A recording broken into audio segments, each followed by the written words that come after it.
everybody, and welcome to another episode of HPCritical, a podcast where my friends and I talk all things gaming.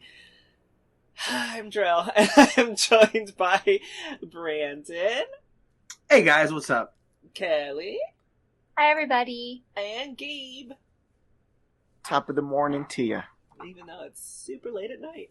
It could be morning if people are listening to it. That is true. By the time they listen, it could be early morning. So before we start, I haven't talked to you guys about how you've been and what you've been playing. So let's throw it in there. What have you guys been playing lately? Just Dance. Just Dance. I've been playing some Just Dance every night, and God, Valheim. And that's about it. Such a good game. I think I've played WoW once. I haven't been gaming this week, except to play Just Dance. I'm tired. Same. Work is... Yeah. So, this week, on my own time, I've been playing, what have I been playing? I've been playing Yu-Gi-Oh, of course, and I've been playing Dragon Quest XI. Now, Jerel, I got to a certain point in the game, but I was like, this game is actually really fun, so let me just finish the demo. I clocked it, when I reached the end of the demo, it was about 14 hours. That is a beefy demo, but I was here for it. 14. Like, for me. Like, people were citing 10 hours, so I was meant to be prepared for that, but I was at 10, it's like, so is this ending soon? And then I went up for another 4, I was like, okay, cool. Yeah. So scary. You know what's funny about that? You're not even a quarter of the way through the game. I'm sure I'm not. If they gave me that game's very long. If I play 14 hours and I was just the demo, then yeah, I know this is going to be a long game. But I'm here for it, so I'm getting it the full game with 3D World tomorrow because I actually really enjoyed it. And the other thing I've been playing this week on my own time is I don't want to give away too many details yet, but I'm planning on doing a special stream at the beginning of March that's going to involve Breath of the Wild. So I've been playing Breath of the Wild on my own time to like tie up some loose ends here and there. And man, I forgot how much I love the game. Like I've just been exploring, completing some side quests I didn't complete before, finding some Korok seeds. It's just a blast to go back to it. So very excited. And I wanted to get this stuff out of the way before I really dive back into Age of Calamity because once I'm in, I'm in. Yeah, that's been stuff I've been playing in my own time. As far as stream stuff, I'll just touch on it real quick. I've been doing more Origami King. As of this recording, tomorrow I'm going to be doing the finale of the Origami King playthrough. So I'm looking forward to seeing how that all wraps up. Last night I wrapped up Super Mario Sunshine. I got all 120 shine sprites. Whew! That was. I would say that's a nice mix of fun and pain. Sunshine, like I love Sunshine. Don't get me wrong, but getting 100% in Sunshine is not something I'd recommend unless you're a hardcore enthusiast of Sunshine. There's some shine sprites that are an absolute pain in the ass to get. Let me just say. And the last thing was on Monday on our episode Doesn't Hold Up myself. Megan was my guest this week. We played a game called Rygar, and we played another game called The Immortal. Rygar, it's a very ambitious game for its time, but I don't think it really held up that well. The Immortal was super fun, though. I'm probably going to be playing more of that. So, and yeah, next month is going to be the beginning of the Super Nintendo season, so only a few more NES games left, and then, all that's done. Getting into 16-bit, and that was my week. Gabe? I'm playing, because I'm still going through my quarter-life crisis, I actually started playing Valheim 2, because Kellie told me it was a Viking survival game, but hello. Probably not as far along with the game as she is. Valheim, still playing some Phasmophobia, because my friends hate me. Jump back into Star Wars Battlefront 2 and Apex Legends. Been playing a little bit of Breath of the Wild, because it's Breath of the Wild. A little bit of Age of Calamity because I still need 100% the game. And that actually might be it. Okay. Yes. Cool. And Dragon Quest XI too. Sorry, my bad. Yeah! A spoiler alert, Brandon. So far, from what I've been hearing from players, it looks like people are enjoying Final Fantasy X-2 more than Dragon Quest XI. Great. That means I don't have to wait. I'm just going to keep going through Dragon Quest then. I mean, we'll see what happens. I don't know yet. We'll see what happens, but that's what I've been hearing. That's what I've been hearing so far. Okay. I'm good with either. I'm good with either. Honestly. I work with whatever. Oh my god, I'm sorry, my contacts. I finished Danganronpa 2. Yay, I finished the game. You guys Yes. excited for me? No. Like, I'm glad that you. I had. I'm sorry that I didn't react here. I had my private hype when you put it on general. That's when I did my screen. I was like, yes, he did it. I finished Danganronpa 2. That's it. So I have to ask. I don't want to rush you, but when are you thinking about doing V3? Is it? Spoil me a little bit. Is it connected? Like, is the story connected, or is it brand new? It's pretty much brand new. There's like, I don't want to say too much. There's hints to the other ones, but it's mostly its own thing. I would never recommend anyone to play V3 without playing the first two, but it's pretty much its own thing. Oh, but I would also recommend that if you want to see, I don't want to give into the context of this, but if you want to see the whole resolution of the Future Foundation stuff, to check out the Danganronpa 3 anime, which is not at all connected to the V3 story. Yeah, I saw that on Wikipedia. Yeah, the anime is the conclusion to the first two games' story, and V3 basically starts its own new thing. Yeah, I don't know when, because I'm trying to finish Yakuza so I can write about how I have problems with its representation of black characters. And then, also playing Final Fantasy X-2 and Dragon Quest XI, which I'm also writing about my journey of its diversity and inclusion, which is really crazy because, as far as I know, there's some character that could potentially be gay in that game. I don't know how much of a stereotype he is. But, I'm happy they included gay people, I guess. Yeah. Still no black people, but I'll take half of it, I guess. Whatever. So just do me a favor, Jerel. Whenever, again, no rush, but whenever you do play V3, just make sure to advertise that as loud as possible so Christy can finally play the game, because I've been trying to get on her for almost 4 years to play that game and she hasn't done it yet. Are there any games with black gay characters, or are we just not non-existent? Black gay characters. I'd actually have to think about that. The fact that I have to think is probably evidence that there's really not enough, but I really would have to think about it. Are there even any gay characters in RPGs?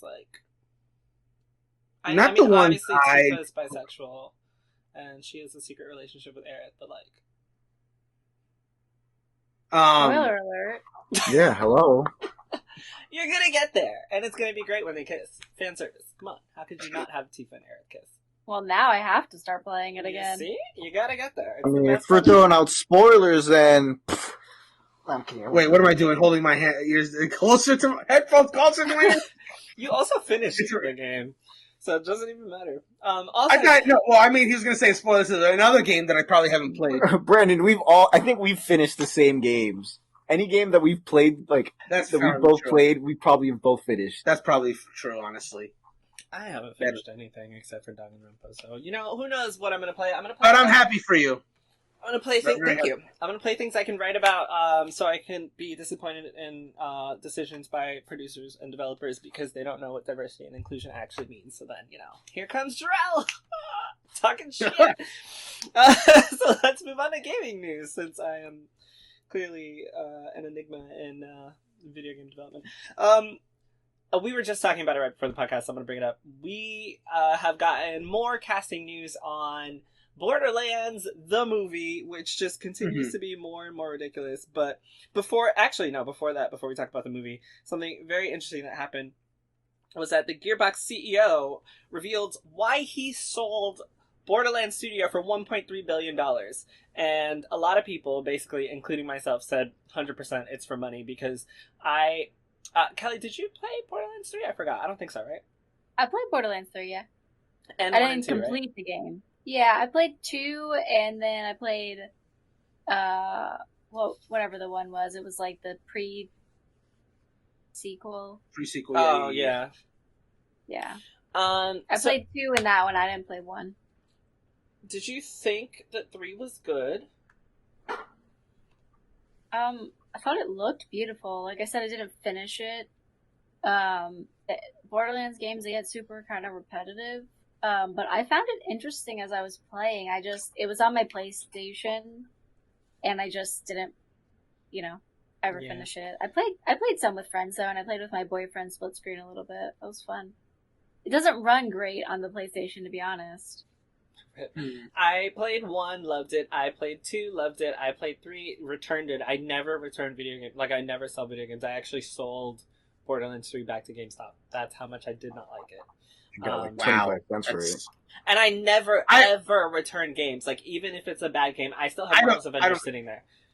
Like, I don't return games. And that one, I was just like, no, give me my money back for this. I am very disappointed in what happened. But this independently operated Gearbox game for 21 years has now been sold to Sweden's Embracer Group for up to $1.3 billion. The Gearbox CEO and founder Randy Pitchford has now shed some light on why he made the deal and why he believes it's in the best interest of the company going forward. I personally believe that this was just a money deal. If you can sell Borderlands for $1.3 billion, which I don't even know if it's worth that, honestly, just because how old is Borderlands 1 and 2? Like, man, they've been around for the one has been out for quite a while. It has that was like to be years. I feel like that was an early 360 game, Borderlands 1. But yeah, because I played Borderlands 2 on a PS3. Yeah. So that means it had to be older than that. 2 generations at least. Okay, yeah, 2009 apparently. Borderlands came out in 2009. Right. I don't know that Borderlands is worth $1.3 billion. A billion? I don't know, Bill, but yeah. That seems like a lot. He says many companies we're never worked with would hit us with a cold call and unsolicited proposals. I've always been allergic to that. This is Pitchford. But he goes on to say, when I realized what Lars had built, what he was doing, and what the strategy was, it is simple and obvious, yet it's completely counterintuitive to the way the rest of the industry works. I realized that Lars isn't the suit that I've been navigating around. Lars is me, just coming at it from the access to capital point of view. I came at it from building the product. We've never lost money. To us, that part of it, I feel like the Neo in the Matrix after he sees it. It just needs more capital so we can do this faster and better. So this is his basically explanation for why he sold. This article is over at GameSpot.com. It says Pitchford owns the majority of Gearbox, so he stands to make a lot of money from the sale. Obviously. But he also structured the studio in a unique way. Pitchford owns 70% of Gearbox, while the employees own the remaining 30%. This setup, along with what Pitchford called the most generous royalty bonus program in the history of the industry for his employees, is why people like to work at Gearbox and stick around. So, I mean, at the end of the day, I think he sold it for money. I don't think it's worth that much money. Doesn't matter what I think, because the people that work for him apparently own 30% of Gearbox, and they have a huge bonus incentive. So, good on you, fucking Gearbox, or Randy Pitchford, for paying your people and getting the money, and good on you for taking 70% in your fucking company for $1.3 billion. This is some bullshit. And you got a movie coming out, which, now we can talk about the cast. I just wanted to get that out first. I think the movie is going to do really well because they have some really crazy A-list celebrities coming out of fucking nowhere to be probably one of the weirdest casts to date. And that includes Jamie Lee Curtis, who signed on to play Tannis, and I think we talked about Kevin Hart playing the black guy, because, of course, Kevin Hart always has to play the black guy. Who else did we mention is in that movie? Jack Black. Oh, yeah, I didn't even mention it. Jack Black has joined as Claptrap, which we can talk about. And who else? There was, what's her name? The older lady? Oh, Cate Blanchett. Cate Blanchett. I think those are the 4 reviews that we've gotten so far about the Borderlands movie. This cast is weird as fuck. How y'all feel about this cast? Tell me. What are your initial thoughts? I mean, it's weird. But, I don't know, Borderlands is kind of a blend of serious and comedy. And I think that those people can do both. Jamie Lee Curtis, we know that she can do comedy and serious. Jack Black has done few serious movies, but I think that he can do it. He's mostly humorous. I think Borderlands barely ever serious. Yeah. So yeah, that works. But I think it's gonna be kind of a blend of serious and funny, and I think that these people can pull it off. I just don't know what it's gonna look like. I have no idea. The thing with Borderlands is kind of that cartoony kind of, thing, but they're not gonna make the movie look like that. I don't know how it's gonna say Borderlands. That's the whole thing about it. It's the only game that has good graphics, but they're also cartoony.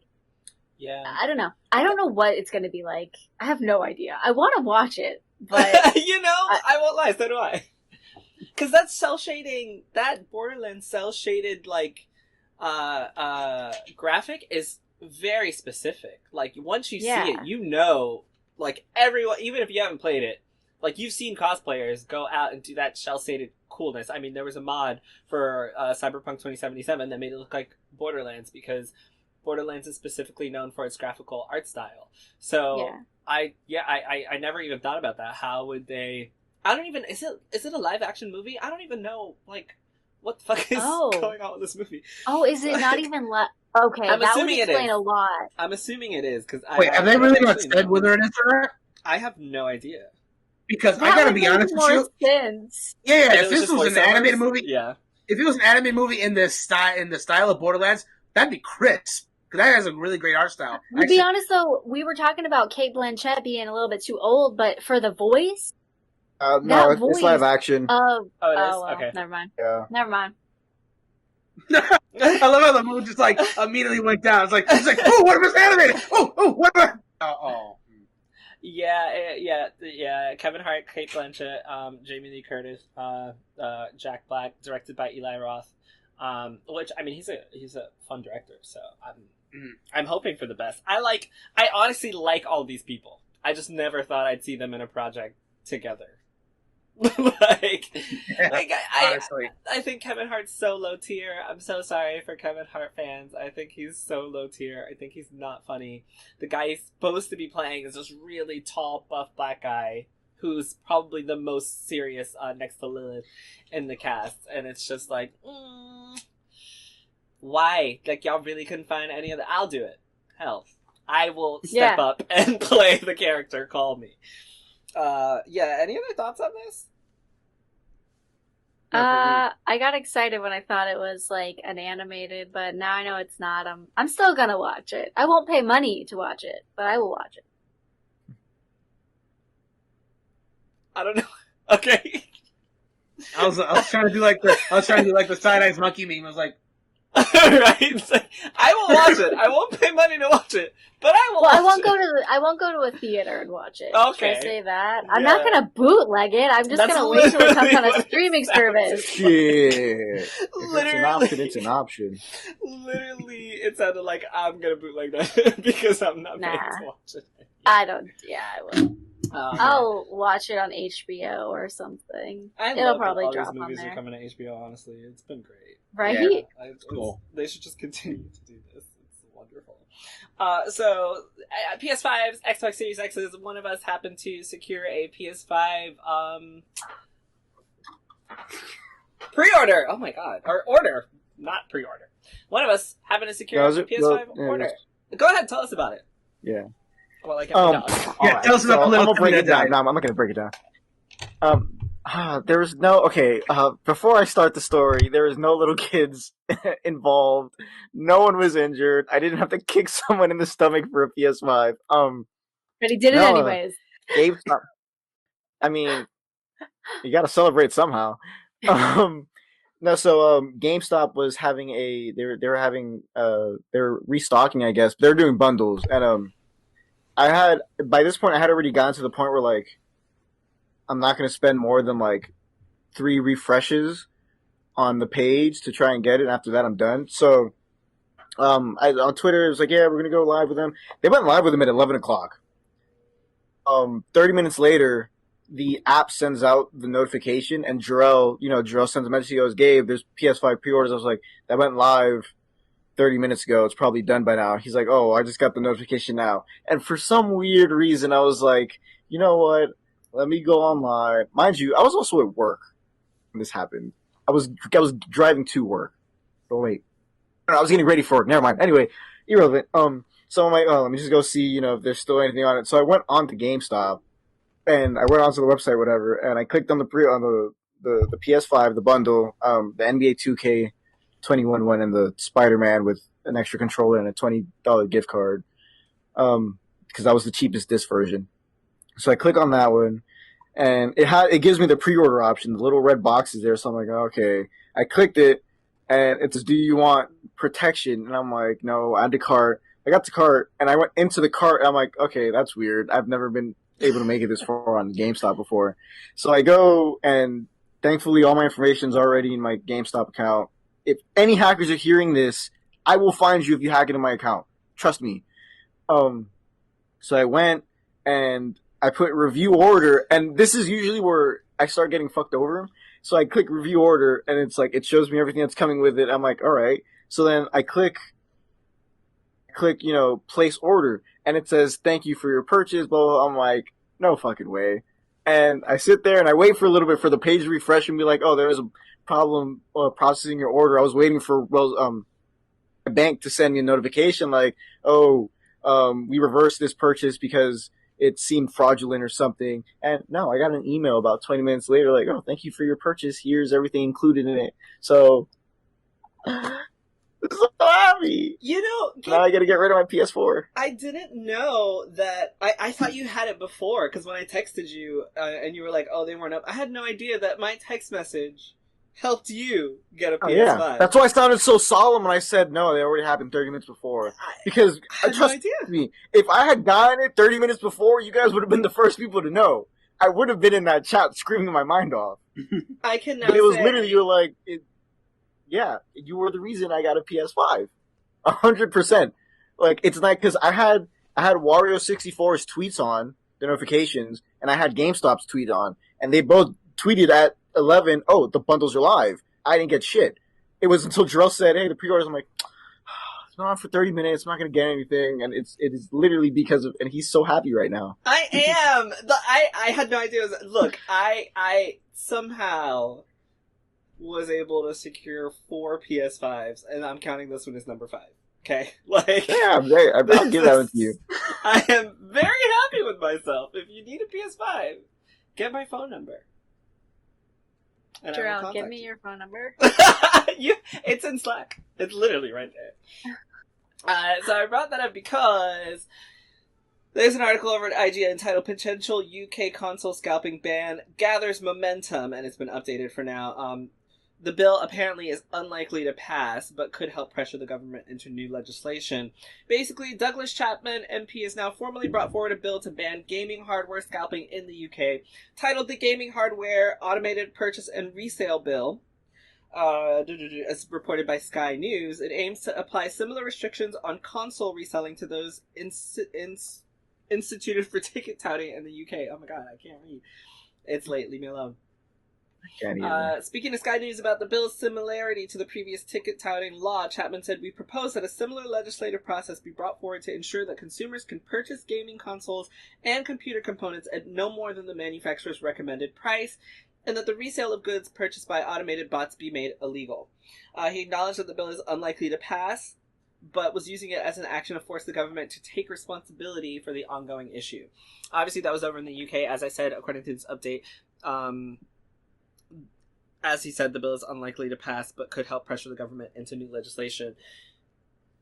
I think this is really interesting because now you're taking it away from consumers, you're taking it away from the stores, you're taking it away from like resellers, and you're putting the responsibility on the government to ensure that things like this don't happen, especially if they already have a law about ticket touting over there, where essentially, people are going to purchase a shit ton of tickets, resell them at a crazy value, and then, make profit from it. I think it would be really interesting if it were illegal going forward. I think I would 100% agree with this law because it's not fair to know that, people got millions of dollars. I think we talked about it on a podcast.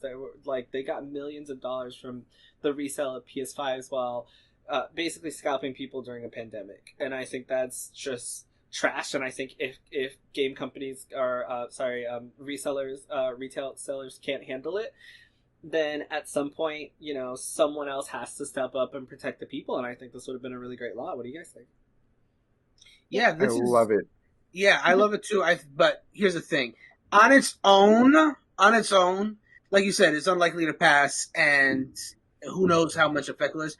But this is a good first step because that's all we wanted.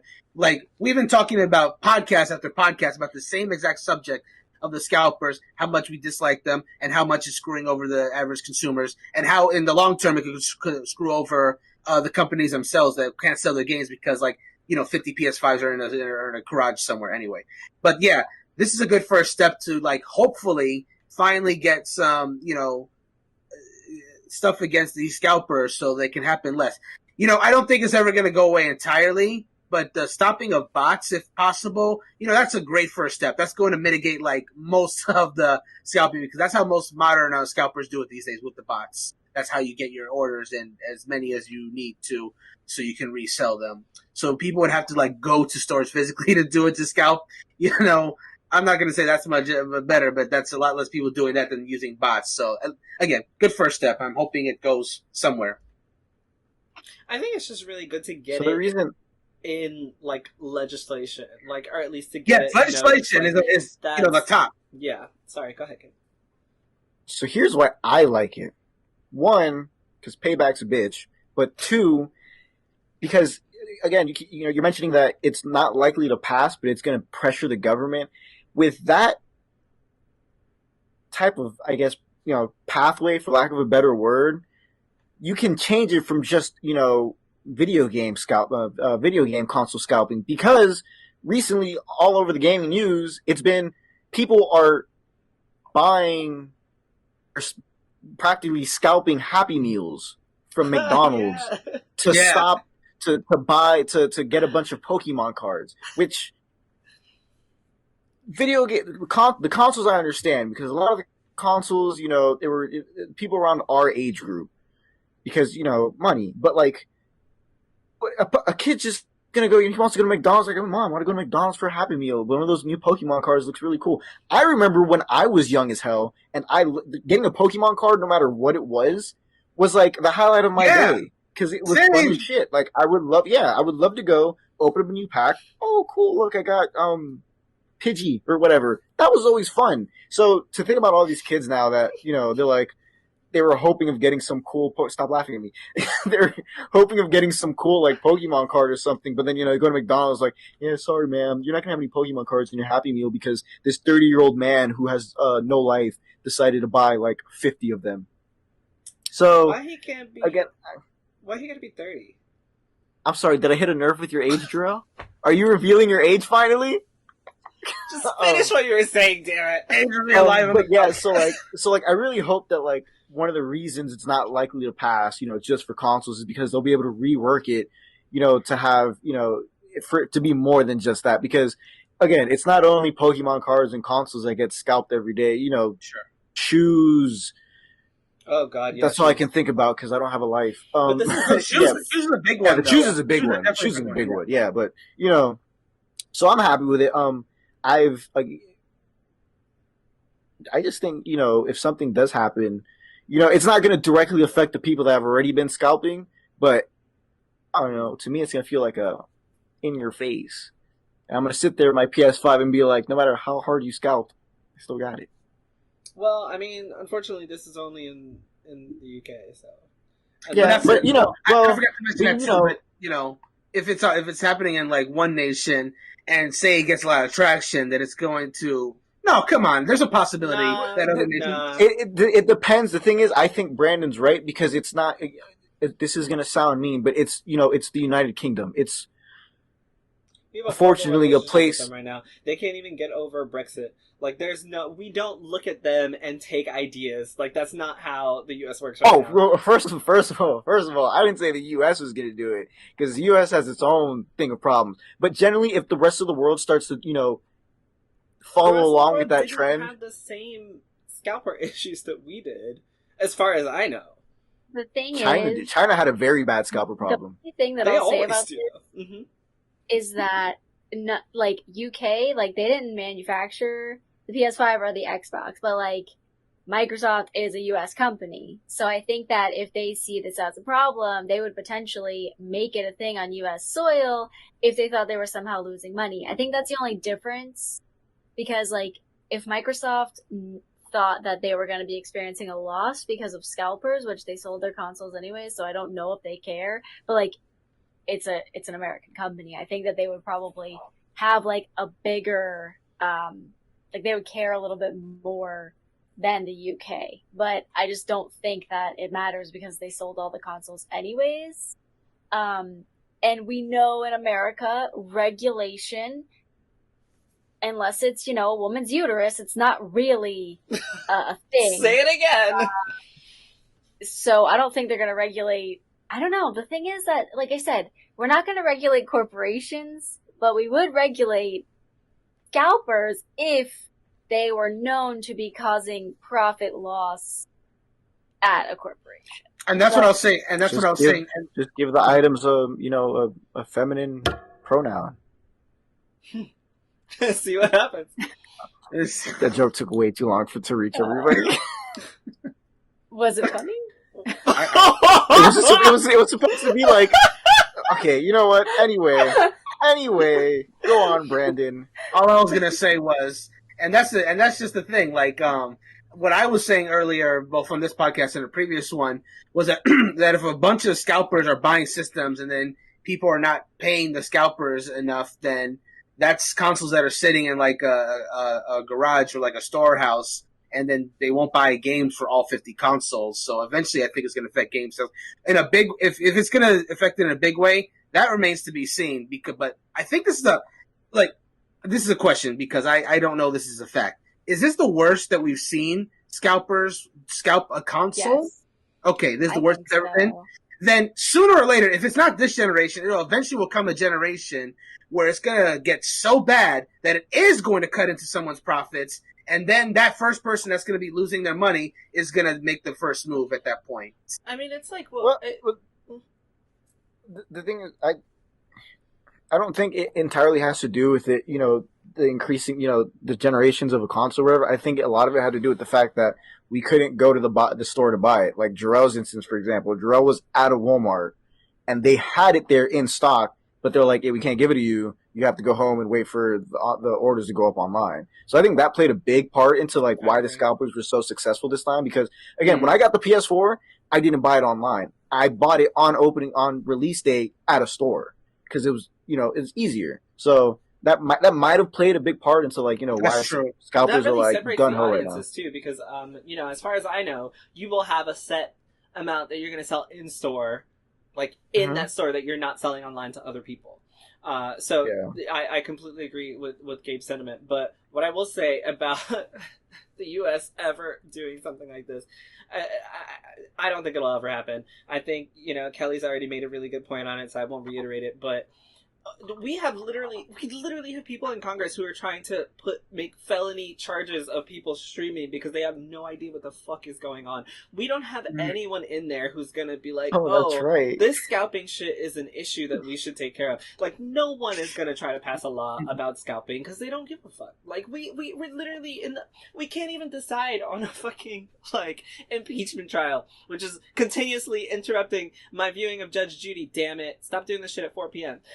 But like, it's like we have first of all bigger issues to deal with, so I don't ever see a law like this working. Secondly, they don't care. Like, no one in Congress cares about PS5s and Xbox being scalped or the way that it's been profiting, because all those, how many PS5s were sold?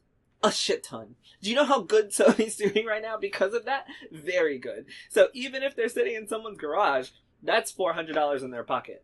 Right? Like, those consoles have been paid for with actual money. Whether people are going to buy those games, that's going to fall on developers more so than Sony, because they've already sold the console. It can sit in a garage for 3 years from now, and it's still, money sold. Of course, they're going to be affected by, someone not signing up for PS Plus or not purchasing games for it. But either way, they've already made their money for the PS5. They're not, that's a big company that's not getting hit by scalpers. Like, essentially, game developers will be hit by scalpers. Game companies will be hit by the scalpers, as will consumers. But PlayStation's sitting real good with all those PlayStations sitting in a garage. They don't give a fuck. They got retail value for that PlayStation. They're not gonna get $50 a year yet. If it can't be sold, sell it back to a store, sell it to a friend for cheaper. And then that person is able to, whatever, you get the point, I'm rambling. Yeah. I think that was a good conversation that I read. That's some really good points. Good job, shit. Guys. Good job, guys. Oh, shit. Sorry. Whoa, what's going on? It's really late. So, next thing I wanted to talk about. apparently, 10. it's 9:43. It's almost 10. Apparently E3 this year is going to possibly be digital. There's an article over at videogameschronicle.com titled E3 pushes forward with plans for a digital 2021 event. Game demos and keynotes are part of ESA's proposal, but it still needs backing of publishers. So E3 organizer, the Entertainment Software Association, is pushing forward plans for a digital event this summer.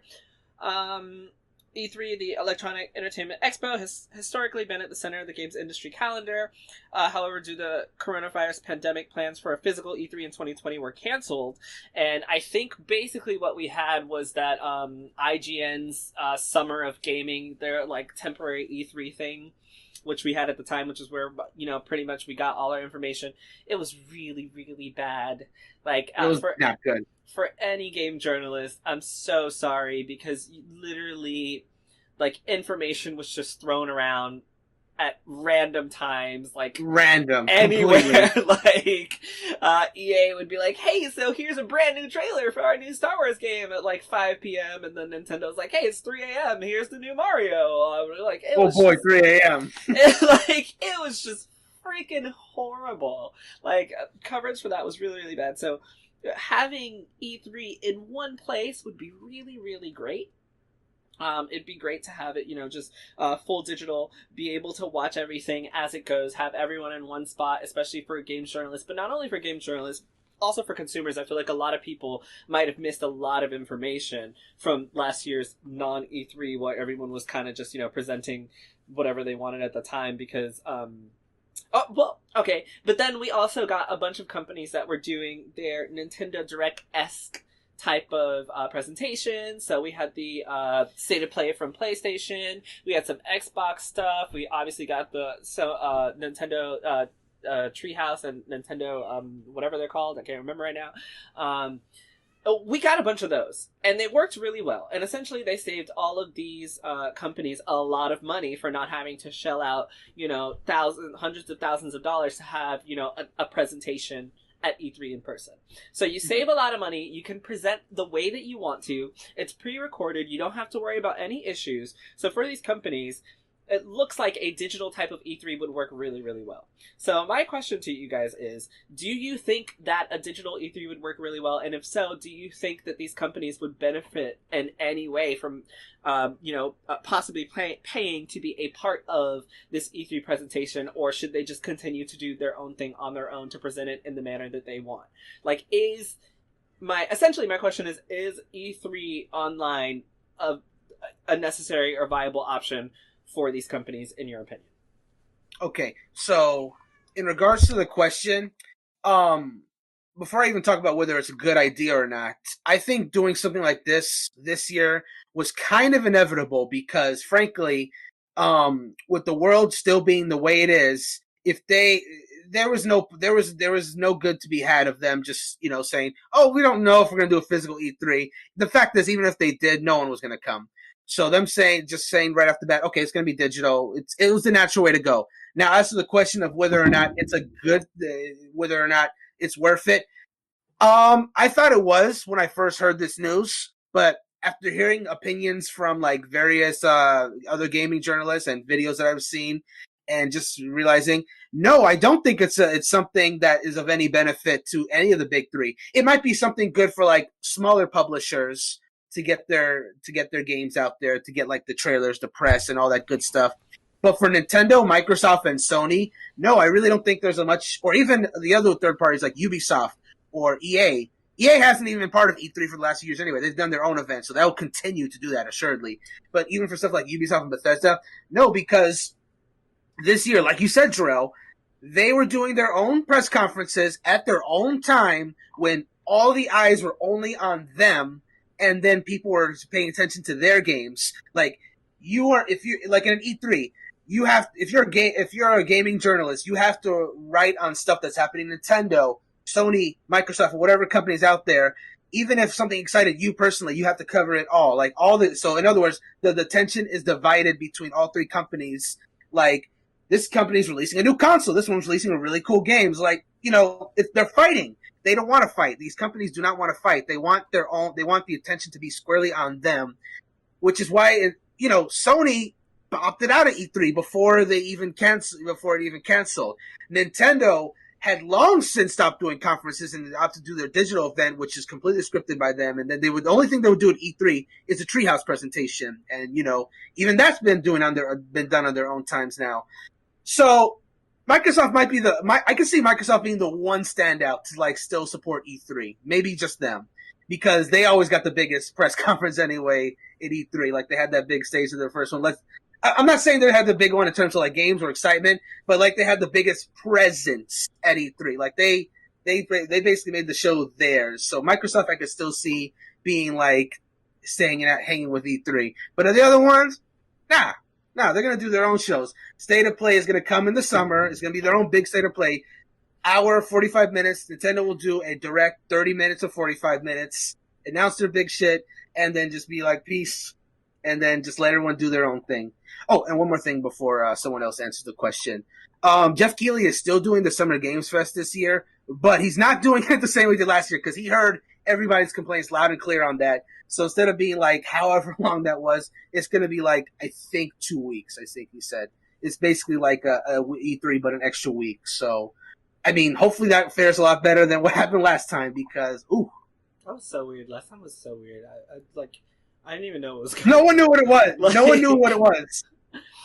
Those first few days, it seemed like it was going to be an E3-like thing, and then news just didn't happen, and then, like you said, news just randomly start coming. I'm like, oh, what? This got announced at 2:55 on a Thursday or something? Yeah. The only thing I disagree with you with, Brandon, is that Microsoft had the biggest presentations at E3.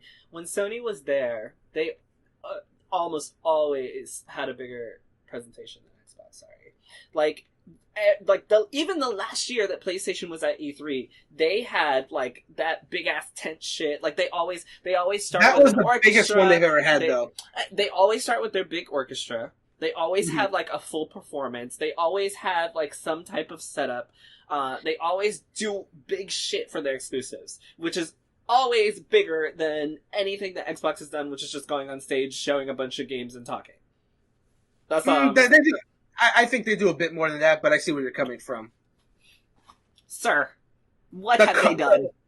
They brought in the cars. They have those other things. They always have that damn car because they got a Forza game. That's it. Exactly. That's it. And hey, I'll be perfectly honest. I have never played a Forza game, but I always find that part of the conference hilarious. It's yeah, talk about cars for 5 minutes. Let me hear this. I don't give a fuck. I want to hear now. That's what I'm saying. It's because it's a meme. Okay, it's the same thing. It's the same thing.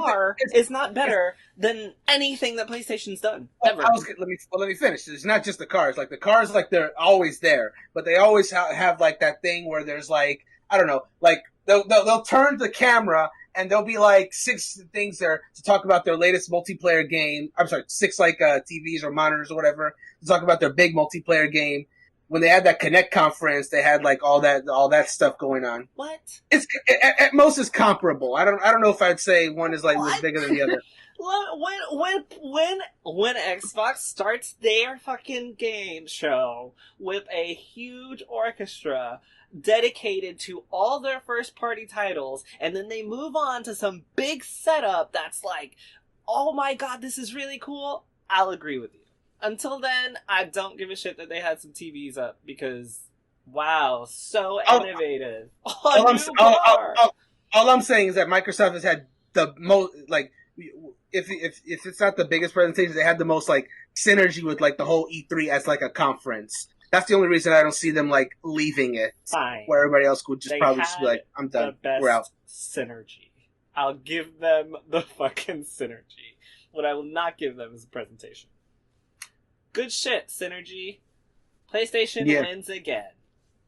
Yeah. This wasn't even I'm sorry, this wasn't even a PlayStation Xbox thing. I just completely disagreed with that point. There's no way that Sony's presentations are not better and top tier. The best thing that Microsoft did was they started showing off JRPGs in their conferences.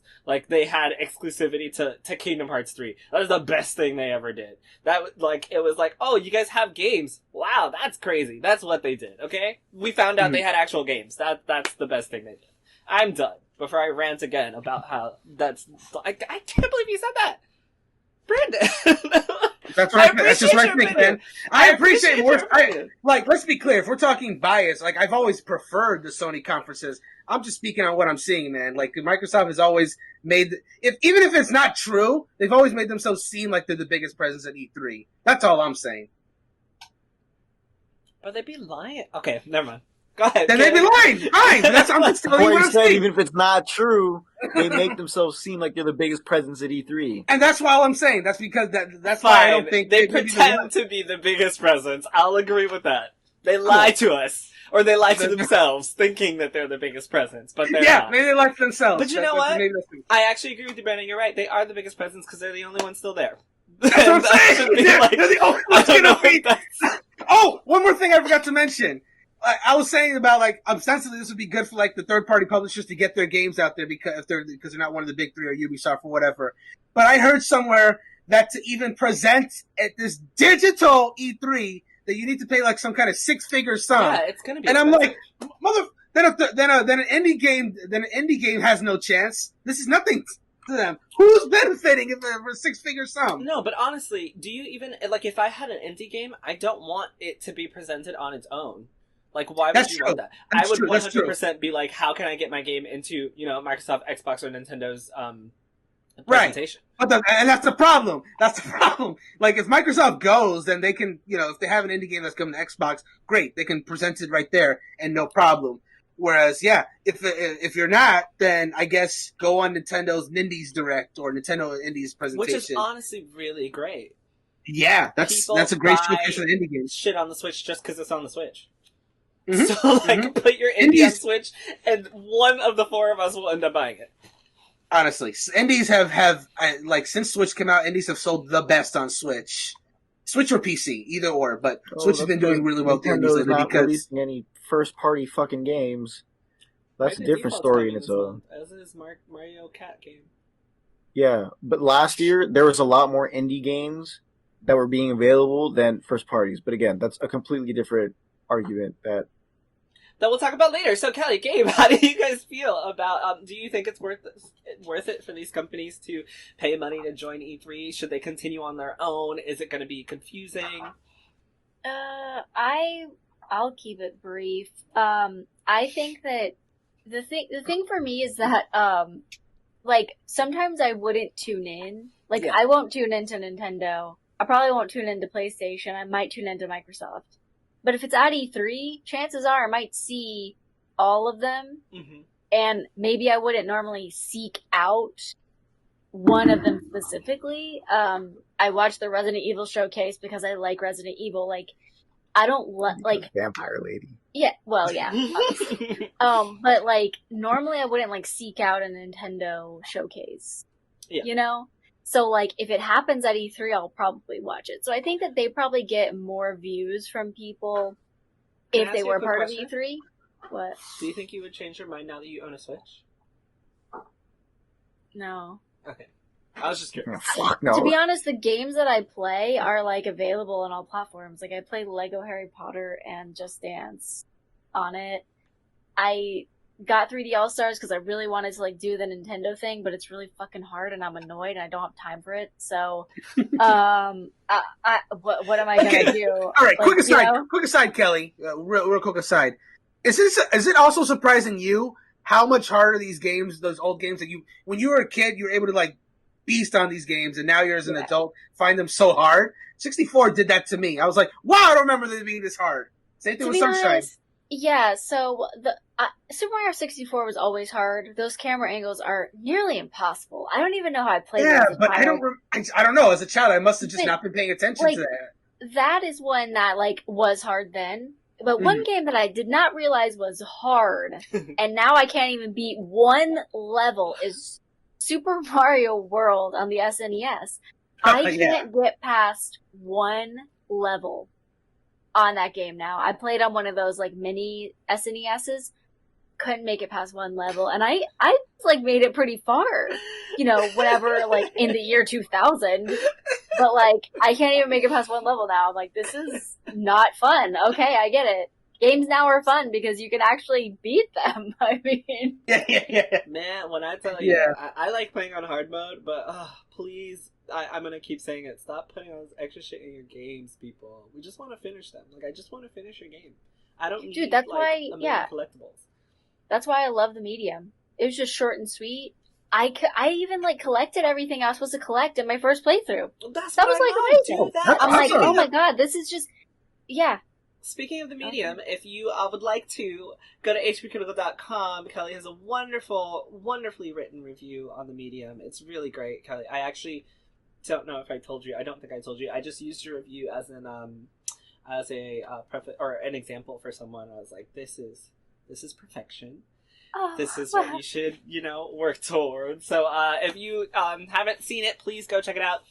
Labyrinthine is another review that we have by Kellie on there. If it's a scary game, Kellie's probably reviewed it. Her reviews are really great. Definitely check them out. Thank you for everyone who does check them out. They're doing really well.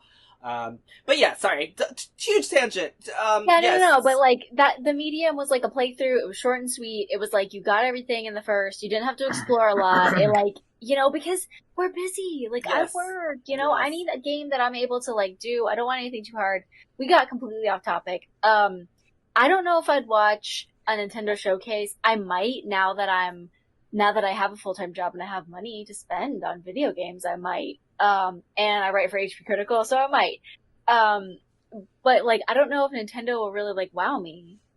Like Microsoft or PlayStation could wow me, but I don't know if Nintendo could wow me. So, do you think that we should have a digital E3 then?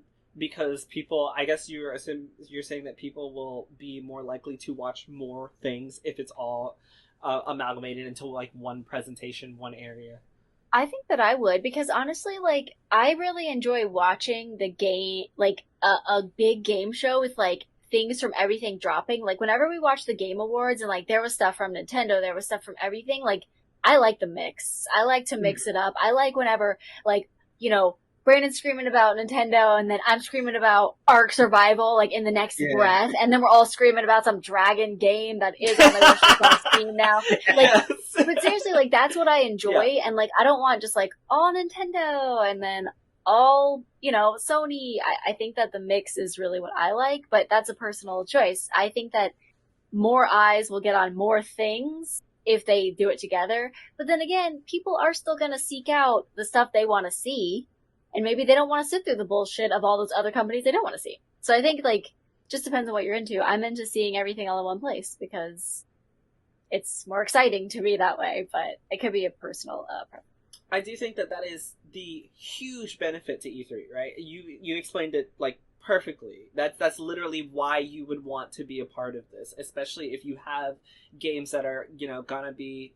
I think one of the best things is if you have a game that's going to be cross-platform, but you're able to get it exclusively shown off on your platform. So then, like, let's say it was the Dragon game. It's going to be like, oh shit, that's on PlayStation. I have a PlayStation, even if it's coming everywhere.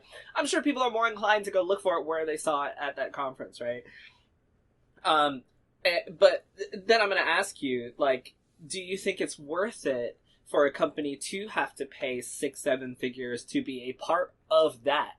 If you do think that it will, because I agree with you, I do think that it will make it easier and more exciting for consumers, because I think everyone wants to see all things in one place, so we don't have to worry about, am I going to be at work when Sony's playing? Did I miss anything from Xbox? I think having it all in one place is great. I think it's great for the consumer, which is what these are for. Like, these presentations are literally for the gamers, right? It's not like... for these companies to be like, hey, what's Xbox working on? Let's watch. No, it's for us to go out and purchase the content. So having it all in one place obviously is the best way to do that. But do you think it's worth it for these companies to drop 6-figure, amounts to be a part of that when they could do it on their own and essentially still get people who want to be a part of whatever that game is anyway? Well, I think they're going to make way more than 6 or 7 figures, but I do think that's a little high. I would have never guessed that that's how much it costed. But then again, if we're talking about the big three, Microsoft, PlayStation, and Nintendo, I think that, okay, yeah, they should pay 6 or 7 figures. That doesn't matter to me. But, like, if we're talking about, like, Ubisoft or somebody trying to showcase, that seems high for them. Like... It's just a different level that we're talking about here. But I guess the bigger performance you put on at E3 is the more you pay for. Mm-hmm. So if you had like a smaller, showcase, I guess, or less stage time or whatever, you would pay less. But then for the big three, do they even? So you're like, do you think they need to do this? Like, would Sony even need a like? They pulled out of E3 already, so obviously they feel like it's not necessary. And so far, they've been doing pretty damn good with their own presentations without being a part of it.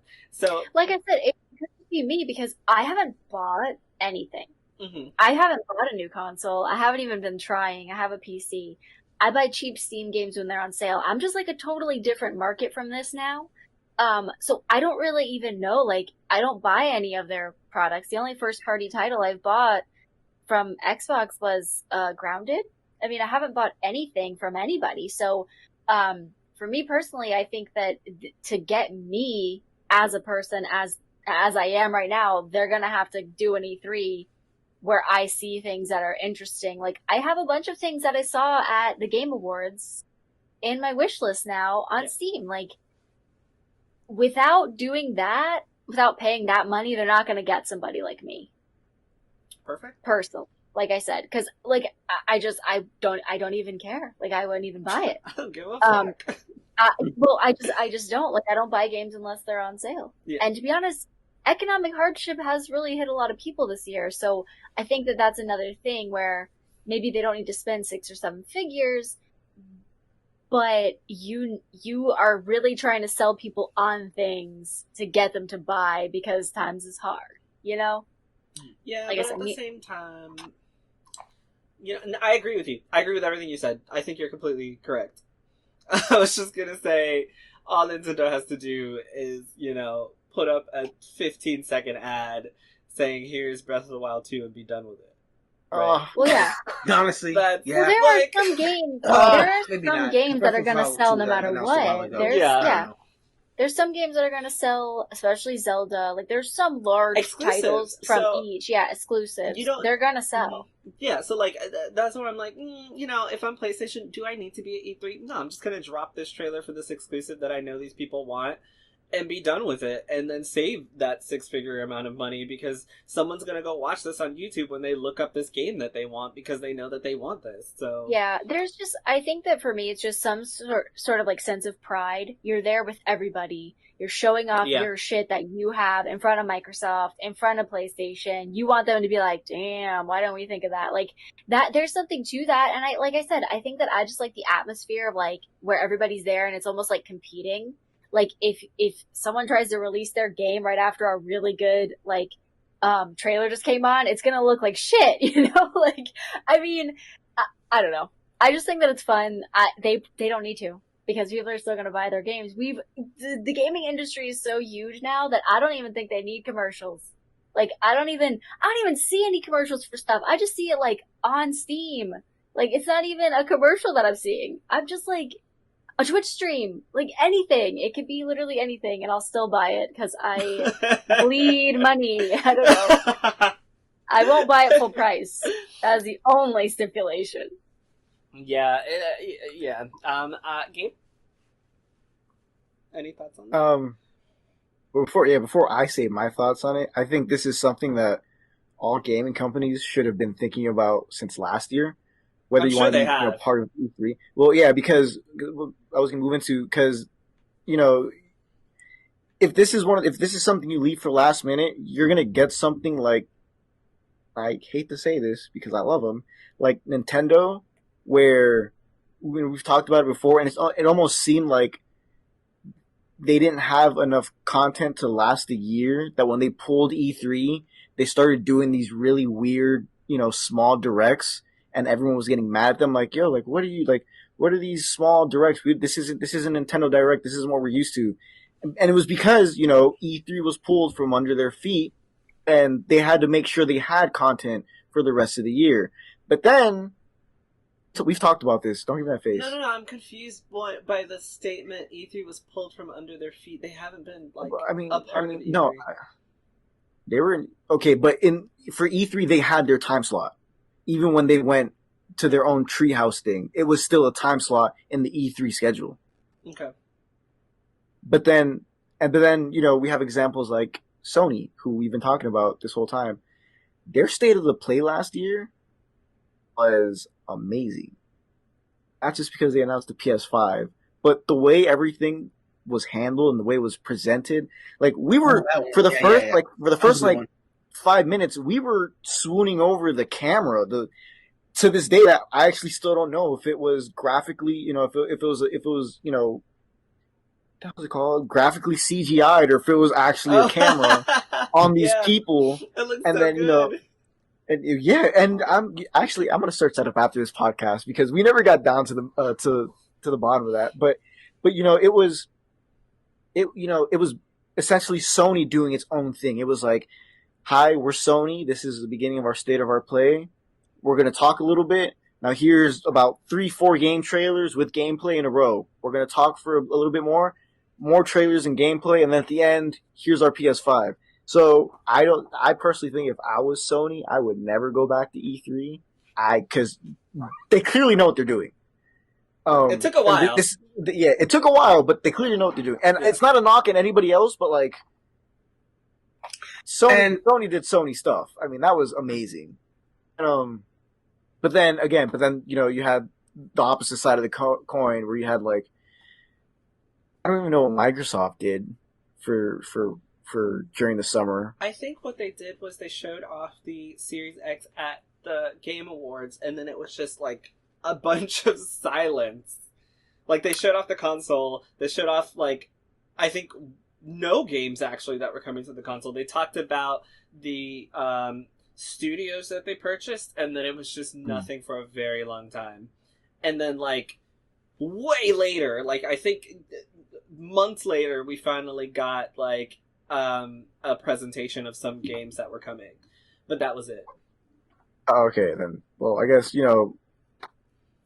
since Microsoft's been, going to E3 all this time, I think, maybe they're one of the big three that can afford to go back to E3. But, like, they can afford anything. And also well, that's true. But, like, my original train of thought actually was, before you guys started talking, was that, like, I think it'd be cool if, like, publishers and developers who, weren't initially part of the big three, like Ubisoft or EA, even though they don't go to E3 anymore, or Square Enix, if they went to E3, and E3 was more of a, like, here are the publisher and developers and their games. Mm-hmm. But then you guys made the point of, it attracts more, and it seems, I guess, cooler, again, use lack of a better word, if you were able to get a slot inside one of the big three's, own presentations. So at that point, like, as soon as you guys said that, my point was like, that kind of makes sense. I think, can I interrupt you for a second? Of course you can. I just want to say, I think a really good example of what you're talking about is Square Enix, because they did have their own slot at E3, and if you were a Square Enix fan, it was fucking amazing, but if you were not, you probably never saw it. And I think that, like, I didn't know about that as well. Yeah, like, Christy and I and Brandon were like, oh my god, because that's when they showed off, like, they showed off Marvel's Avengers for the first time, they showed off Shadowbringers for Final Fantasy, like, they showed off, like, really heavy hitter shit. Like, I was like, I literally said that was the best conference for me at the time. Because PlayStation was not there. And I was like, this is fucking amazing, like, this was my favorite conference. But wasn't that also when they had Remake as well? Yes, that's when they showed off the combat. That's what got me. Yes, I started with Remake, and I was like, oh my god, yeah. Like, what's going on? But if you weren't a huge huh? Why did you use a Mickey Mouse voice? It wasn't a Mickey Mouse voice. That was my excited voice. But it was basically like us when Sephiroth was shown on fucking Smash. Like, that was us during the Square Enix presentation, but and that was a developer doing it on their own, but if you're not a Square Enix fan and you weren't paying attention, you missed that entire thing. And if those games were put into, obviously they couldn't be in a PlayStation one, but, like, that's where, essentially that's where they would have been. Like, those would have been on PlayStation, and then, like, the masses would have been able to see it. So, like, that goes to your point of, just developers doing their own thing. They might not get seen. And one of the reasons it works for Xbox so well is because Xbox doesn't have exclusives. So they're able to, like, it's harder, I think, to host a presentation and not have exclusives, right? Because then you've got to pull from a bunch of different places to show indie. So they kind of need E3 more than Nintendo or PlayStation. But that was just to go along with your point. Sorry, continue, please. But that's where my point came. It was from when you guys were talking about that earlier. So again, I think I don't know. I think it just all depends on the preparation. Because again, this is something that they probably have been planning since last year, and it's just all going to fall to preparation. Whether I think they should, I'm not going to lie. The state of the play last year kind of pushed me towards the idea of maybe these big companies should just kind of have their own things, because it just seems cool. Like, you get to use your own equipment. You're not, you're not constricted to I don't know how it works in E3, but you're not constricted to a certain a playbook, or this is what you can do and you can't do when you're up there. You can't have on screen. So, but then again, it falls to developers, and like Brandon was saying, to indie developers, how are we going to get our game shown if we, if we have to pay all this money that we're probably not even making in the first place and put it, out there for people to see. So again, I think it just, if it's been decided by now, then, go for it. Don't pull out of it. That's what she said. But She never said I was go thinking for of it, the don't opposite pull for out some of it. reason. Please pull out of it. She doesn't want to have a baby. She for sure she said pull out of it. She's trying to start a family. Nah. But yeah, but again, I want to see more state of the play type presentations. That just seems so cool. And this is my opinion, and I know I'm gonna get yelled at for this, but to me lately, especially, it's been kind of feeling like at this point in time, it's like the Game Awards are a better place to see your new games or to hear about games you like than what was that? What? No one just noticed Jerel blink not in sequence? What? His left eye blinked, and then it opened, and then his left eye blinked. His right eye blinked. Sometimes I do that. Leave me alone. My right eye. I thought you were making a. I thought you were making a face at me. But I feel like I had no idea. Yeah, but it's so late. Jarrell's eyes aren't working. They're not working properly. One's sleeping, the other one's wide awake. Oh my God. But yeah, I feel like E3 would have to do something extremely special this year, going digital, to kind of make it a woo thing again. But because if we're also being honest, if we're also being honest, though, this is something I've seen a lot, is even over the past few years, the hype for E3 really hasn't been there as much. Not as again, much. It might stem from Sony pulling out, EA pulling out. But yeah, again, I feel like if you're gonna go to E3 this year, you gotta hit the fans with a bang. But that goes back to what Kellie said. The reason that the Game Awards is so good is because everything's there at one point. We can see everything at the same time. Everybody has something to get excited for. That's not what you get for, you're not going to get that because everyone's pulling out at E3. So obviously you're not going to get the same thing. And also, it's totally unfair for you to talk crap about Nintendo. How was it unfair? Because they didn't have first-party stuff to show off, so they didn't show off, crazy stuff. Okay, they did what they had to do because that's what they had at the time. But that's what I'm saying. The thing is, a lot of the speculation is that the reason they dragged out their directs like that was because they had all originally planned it for E3. And it would have been easier to see at E3, here's our couple first-party games or big-name games, and then here's our indies. Dumb. What? That speculation sounds dumb. How would that make any sense? I don't understand. How would that make any sense? Because Nintendo didn't have, that time slot that they usually have during the summer to show everything off. Okay. I don't know, man. It sounded better in my head. I had a whole thing in my head. Brandon, what I'm saying is... Mm-hmm. No, go ahead. I was just going to ask Brandon's opinion on that really quick before I move on. Oh, about how... Are we talking about specifically about Nintendo's 2020 and all? What I was going to say about regarding that is that, despite Nintendo's insistence earlier in 2020 saying that, COVID's not affecting us, it totally affected them. Thank you. Insiders... That's what I'm saying, though. Yeah, no, you're right. Like insiders were I'm talking to saying Jerel that. because he's. I'm so Oh, confused what? Sorry, Greg. because it sounded like you I'm were also talking confused now. Wait, crap. what? It literally sounded like you were saying that Nintendo failed, right? Because they didn't have their time slot, so they shut off a bunch of stuff that wasn't good. Okay, then what are you fucking saying, bro? I'm saying to the fans, Nintendo. Okay, you know what? No, Brandon, keep going. I'm sorry, Brandon. I'm gonna let Brandon finish first because Brandon was mid sentence. Okay, all I was saying was that like Nintendo was clearly affected by the pandemic. 3D All Stars was clearly meant to be like their holiday game. 3D All Stars meant to be like their summer game. Everything got pushed back, so they had to really like stretch out these announcements. At the end of the 2020, they had those. Oh God, I don't remember what they're even called, but they were like those third-party directs, like the partner World. No, not those. Yeah, there's indie Partnership. partner directs. Yes, thank you. Partner directs. There was like one every month. I think there was like 4 in total, which was like focusing on third party stuff. There would usually be like one hype announcement in those, but the rest of them were just kind of like lower, kind of lower key third party games.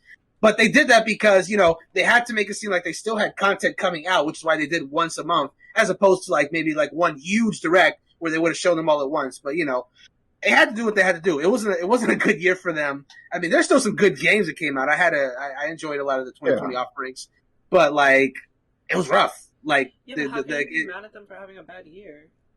I'm not. Oh, I'm not saying I'm mad at them. This is the fans. That's because y'all. I thought fucking crazy. They are fucking crazy, straight up. That's what I'm saying. Well, they should make it crazy. Look, I love Nintendo. You can't tell them not to be crazy. Yes, I can. They need to. Tell them not to be crazy. They need to tell them on this fucking podcast, Nintendo fans, stop being crazy. Yes, because one of the best things about them. Mm-hmm. No, I want to see what one of the best things about them is. One of the best things about Nintendo is, and I love this about them, and I talk about it all the time, they literally will wait to announce their product until it's ready. So, if you're a Nintendo fan, fucking Mario Kart's game was announced how long ago? Okay, there's a better example, Jerel. There's 2 better examples. Like, you're right, that's a quick turnaround. But Origami King was announced 2 months before it came out, and the even better turnaround was 3D All Stars went out 2 weeks before it came out. It's like, hey guys. But those games were not it was just put on the same cartridge. True, but they literally what I appreciate about them. So Origami King is a better example of that. Yeah, they'll wait until the shit is ready. So like, but here's the thing. Mm-hmm. Here's the thing about Nintendo fans. Which, again, I agree. They have to stop being crazy because they're all usually psychopaths. But the thing is, if you're a fan of say, Nintendo, you're used to getting first title games and big ones, not like Mario Kart game, which we all had on the Wii U. If you're used to getting that almost every year, we haven't had a big first party since 2017. The last one's being Super Mario Odyssey, and that's a long time for a Nintendo fan. That you have to look. I'm trying to show you their perspective. Big that's your opinion on big titles. Yeah, that's what I'm saying. Is that true? Like, is that the biggest one they've released? I wasn't done. It was Super Mario Odyssey and Breath of the Wild. So you're saying everything since then has not been a big title because Animal Crossing will prove you wrong. Pokemon was also big. Sword and Shield was the best will prove you wrong. When did Pokemon come out? This year. 2019. Late 2019. Oh, did it? Yes, it did. Yes, late 2019. And then you said there was nothing since 2017. Oh my God. Bro. Okay, we'll count Pokemon, even though a lot of people have given up on that series. But Animal Crossing, for example. But Animal Crossing, for an example, that was one big title, one big new main title game that came to Switch in 2020. The next one being, what was the next one after that? I don't fucking know. I don't follow them. Nothing as big as New Horizons. I guess the closest exactly. That's it. That's where the closest would be like. And the thing is, believe it or not, Jerel, even Nintendo fans are very, split on the games they like. I'm a prime example. You give me an example. You give me a trailer of a new Animal Crossing game, I'm gonna be like, all right. And you're still gonna have those fans like, all right, where's everything else? We have Metroid fans who almost. Metroid fans suffer. Lost their marbles last year. Because last year, but I'm not done. I wasn't done. Because last year, you actually, you know what, go on. Because I can actually feel my blood pressure rising. I actually feel my blood pressure rising. I have to breathe a little bit. I have nothing to say. Okay, I'll say something real quick then. Go ahead, Brandon. So, like, Jerel, going to your point about like how Nintendo announces shit when they're ready.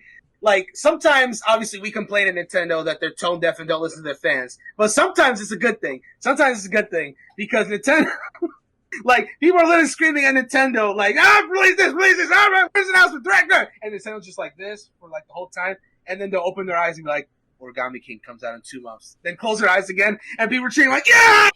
It's like, then the game comes out. Origami King comes out. A week later, the yelling starts again. Nintendo keeps meditating, and then they do their big Mario Direct suddenly, and then the people are cheer again. It's like, a never-ending cycle. Y'all know there's a 35th anniversary coming up. You know you're gonna get some shit for the 35th anniversary. They just released a whole fucking theme park. Like, calm the fuck down. Like, I don't know what you want. But the thing is, when you see other, have to wait for fucking Final Fantasy games? Do you know how long we have to wait for Kingdom Hearts games? Do you know how early Square Enix will announce their shit, and then you grow up to be an adult, and you're like, oh my god, I played this when I was 10 years old, and it's still not Mario fans are never starving, and yet they always that's the thing, though, because you're used to seeing, from looking the outside in, you're used to seeing everyone else getting all these, Elder Scrolls fans, boy, do they suck. They get an announcement like 20 years before the game comes out.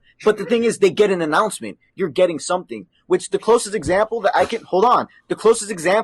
can see, it's better to know you're getting something than not to know you're getting something.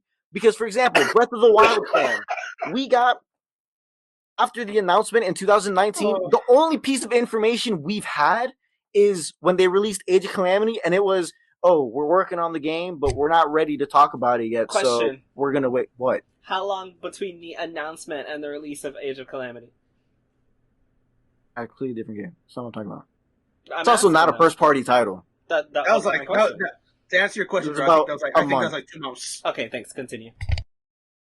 But that's what I'm saying. You're sitting on this thing of like, you guys get the announcement, and then you get the game. While, that's all cool and stuff, it's better to know that we're getting something at all. Because, again, Metroid fans are a prime example. They've been waiting for Metroid 4 for... 2017. Help me out. Okay, 2017 is when it was announced, but people were waiting for Prime 4 way longer than that, though. Exactly. So now they have an announcement. So isn't that what you said? So they should be happy now? That's the thing. They literally know it's coming. Okay. Hang on. Hang on. It's flying over his head. They know that it's coming. You just said that people want to know that it's coming. They'd rather have an announcement. Guess what? They had the announcement. Nintendo has already said, hey, we're still working on this. There has been an update to say we're still working on this. What usually happens is that they'll announce some shit too. They're literally hiring people to continue to work on that game. It's not like the game is not coming. Though. Fine, but they're still hiring. They've literally switched companies. Yes. They have updated people at the fact that this game is still coming. So using that as an example is literally going against the point that you're trying to make. And my point is that once you have an announcement, if there are plenty of times where announcements have been made for games that I've been excited for, and then 10 years later, they're like, just kidding, this game's never coming out. I would much prefer to get excited for a game, have it 2 weeks, 2 months, 3 months after its release, than tell me, we're working on Elden Ring, and I don't get that shit for 15 years, and then year 16, they're like, just kidding, the game's been canceled. There's like 3 games for sure that I know that I was waiting for, because I was super excited for them. They were announced too early, they were canceled, they're never coming. I would much prefer the way that Nintendo goes about things. Like, excite me, keep me in the hype, let me get the shit, and that's fine. But you're saying it as if like it's a monolithic thing. Like, people like being told that we're working on something, but having absolutely no idea when it's going to come out. That doesn't make any sense. I'm going off what I see. Because we were talking about the Nintendo fans in the first place, not our preferences. So, from what I've seen, they would rather that than get, the announcement and then... What do you mean, who am I talking to? They think that they would rather have that, but... No, they think that they would rather have that.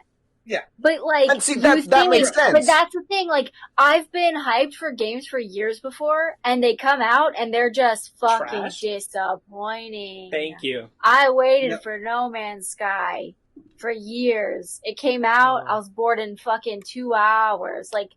Like, getting the game in 2 weeks, I'm not excited for 2 years and then get a piece of trash. Hey! You know, I'd much rather, like, get it 2 months after and not, like, and yeah, like Jerel said, like, if shit's not coming, like, you always think you want to, like, wait for something. Like, do you want to wait longer for Christmas every year? Like, is that what you want? Clearly, the Nintendo fans do. They hope it's going to be a better Christmas if we wait longer. Kelly summed it up perfectly. Like like even barring like what if it ends up being bad? Let's say it does end up being good at the end. They'll be thirsting for an announcement, and then they can't stomach the wait when it actually happens because they announced it too early. Like, and sometimes I get bored. Like sometimes, like I kickstarted a game last year. I've kind of forgotten about it. I kickstarted it for like fucking $200 or something too, like ridiculous, you know. Well, it's dinosaurs and horror, so I was really into it. Yeah. Like Death Ground, that game I wrote. Anyways, but like now I'm like, okay, I've forgotten. Like, it might not come. I'd totally forget about the $200 I threw. You know, you don't want people to forget either. You want the hype to stay up, and I think a reasonable amount of time is not years. Yes, and I think the longer it takes, the longer it takes, the closer you are to a game cancellation. Like, and I say that obviously with a grain of salt because that doesn't mean every game that takes really long to come out is going to be canceled. But like I said, I've been excited for games that just never get updated to the point that Elden they're canceled. Ring is never coming. Elden Ring is George R. Martin hasn't finished Game of Thrones. He can't even finish the book. I mean, goddamn, he wrote those books in like the 90s. And he's yes. But and he's not done. I think a wonderful example. He's like, you guys didn't fucking appreciate me then. I don't give a shit about you now, bitch. And he's not gonna write anything. What? You guys hear me? Yes. Yeah. Yeah, we can hear you. But I think a great example of this is Cyberpunk 2077. That game was announced, 10 years ago. 10 years ago at this point? Game was announced 10 years ago. It just came out unfucking playable. Do you know how many people were disappointed that this game that they waited for 10 years for, that got delayed 7 times, came out and they still couldn't play it? And the reason I bring that up is because CD Projekt Red recently... Nice Cyberpunk! Right? CD Projekt Red recently posted a very important update on their Twitter account, which I'm going to read a little bit of for you guys, because... that one. It goes something like this. Yesterday, we discovered that we've become a victim of a targeted cyber attack due to which some of our internal systems have been compromised. An unidentified actor gained unauthorized access to our internal network, collected certain data belonging to CD Projekt Red Capital Group, and left a ransom note, the content of which we will release to the public. And I'm going to read the ransom note because it's also attached here. Although some devices in our network have been encrypted, our backups remain intact. We've already secured our IT infrastructure and begun restoring the data. We will not give in to the demands nor negotiate with the actor. Being aware that this may eventually lead to the release of compromised data, we're taking necessary steps to mitigate the consequences of such a release, in particular by approaching any parties that may be affected due to the breach. That's a very important sentence. We're still investigating the incident. However, at this time, we can confirm that to our best knowledge, the compromised systems did not contain any personal data of our players or users of our services. Another very important sentence. We've already approached relevant authorities, including law enforcement and the president of the Personal Data Protection Office, as well as IT forensic specialists, and we'll closely cooperate with them in order to fully investigate this incident. So that's what they posted. Because apparently somebody hacked them. They were just like, you know what? Fuck you guys for what you did with Cyberpunk 2077. We're gonna steal all your shit and sell it. And this was the ransom note. And I'm going to read it verbatim. Read me unlock from Notepad is the subject. Hello, CD Projekt Red. Your have been epically pwned. We have dumped full copies of the source codes from your preference server for Cyberpunk 2077, Witcher 3, Gwent, and the unreleased version of Witcher 3. We have also dumped all of your documents relating to accounting, administration, legal, HR, investor relations, and more. Also, we have encrypted all of your servers, but we understand that you can most likely recover from backups. Thanks for the understanding. If we will not come to an agreement, then your source codes will be sold or leaked online, and your documents will be sent to our contacts in gaming journalism. Your public image will go down the shitter even more. I'm sorry. And people will see how shitty your company functions. Investors will lose trust in your company and the stock will dive even lower. You have 48 hours to contact us. Imagine being that mad about a video game, and imagine using terminology like, you just get epically pwned, man. Like, is it a 13-year-old? Like, did he take his hand out of his pants long enough to, like, type something as he's hacking? Like, who wrote this? It reminds me of those scam emails where they, like, send you a scam and they're like, your pictures of you masturbating to porn that we caught you and videoed you masturbating to will be released if you don't give us what we want. My Bitcoin is this. Like, it sounds so lame and stupid. Or like, your great uncle was a prince in Nigeria at that time. Like, that's what it sounds like. I almost feel like it's not even real, but I heard that they are selling the source codes online for $1 million. Man, like, so the funniest thing was that once I read this, I thought, if I was them, I'm obviously not giving you money, because who are you? Like, this isn't even, this ransom note isn't even written correctly. Like, and they said wrote this? That they're gonna give, what did they say they were gonna give to their people in gaming journalism? Like, their contacts? Like, what are you gonna give people in gaming journalism? Then they're gonna know that they know you. They're gonna track you through the people they've given this information to. Yeah, like, someone writes an article about it, and then you're just like, exactly, yeah. Yeah, they're like who busting down your fucking door. Who are you gonna talk to, buddy? Like, hey, and it's just they're trying to release source codes and say that CD Projekt Red is a horrible place to work, and they want to, just release all this internal stuff to prove that, and they're gonna, leak it so that there can be a comment, there can be an article written to say how horrible they are. And yeah, there was a tweet that said that following the CD Projekt Red hack earlier this week, hackers are allegedly now selling the source code to CDPR games for $1 million. But that tweet has since been deleted from GameStop, interestingly enough. So I don't know if that means that, it was said prematurely or what, but, like, if I was CD Projekt Red, I'm not epically pumped. I'm not giving you shit. Like, who are you? Like, I don't take it seriously. I didn't take it seriously then. I wouldn't give them any money. I just, like, I don't even know that I would. I guess essentially they are aware that they have been breached, right? Yeah. And most importantly, user data for gamers has not been breached according to what I read. So that's really good. But I honestly don't even know, I guess, how much you could do with the source code to Cyberpunk. Like, I am not knowledgeable enough. Fix the bugs while you're in there. Right? Like, here's the source code. I'm selling it to you. Boy. Fix the game and resell it, I guess. Like, I'm not knowledgeable. They're like, no, you took that off our hands. You just fucking keep that piece of right? Fucking you do it, assholes. You stole it. It'd be hilarious if someone hacked servers and just fixed the whole game. Yeah. And they revealed their username was like Robin Hood or some shit. You guys are welcome. My work here is done. Like, and then I was like, how are they supposed to contact you? Because it's like, you have 48 hours to contact us. Like, how do they contact you? And if they do, how do they just not find who you are when they contact you? Like, I don't know how this whole thing is supposed to exactly play out. I'm very confused.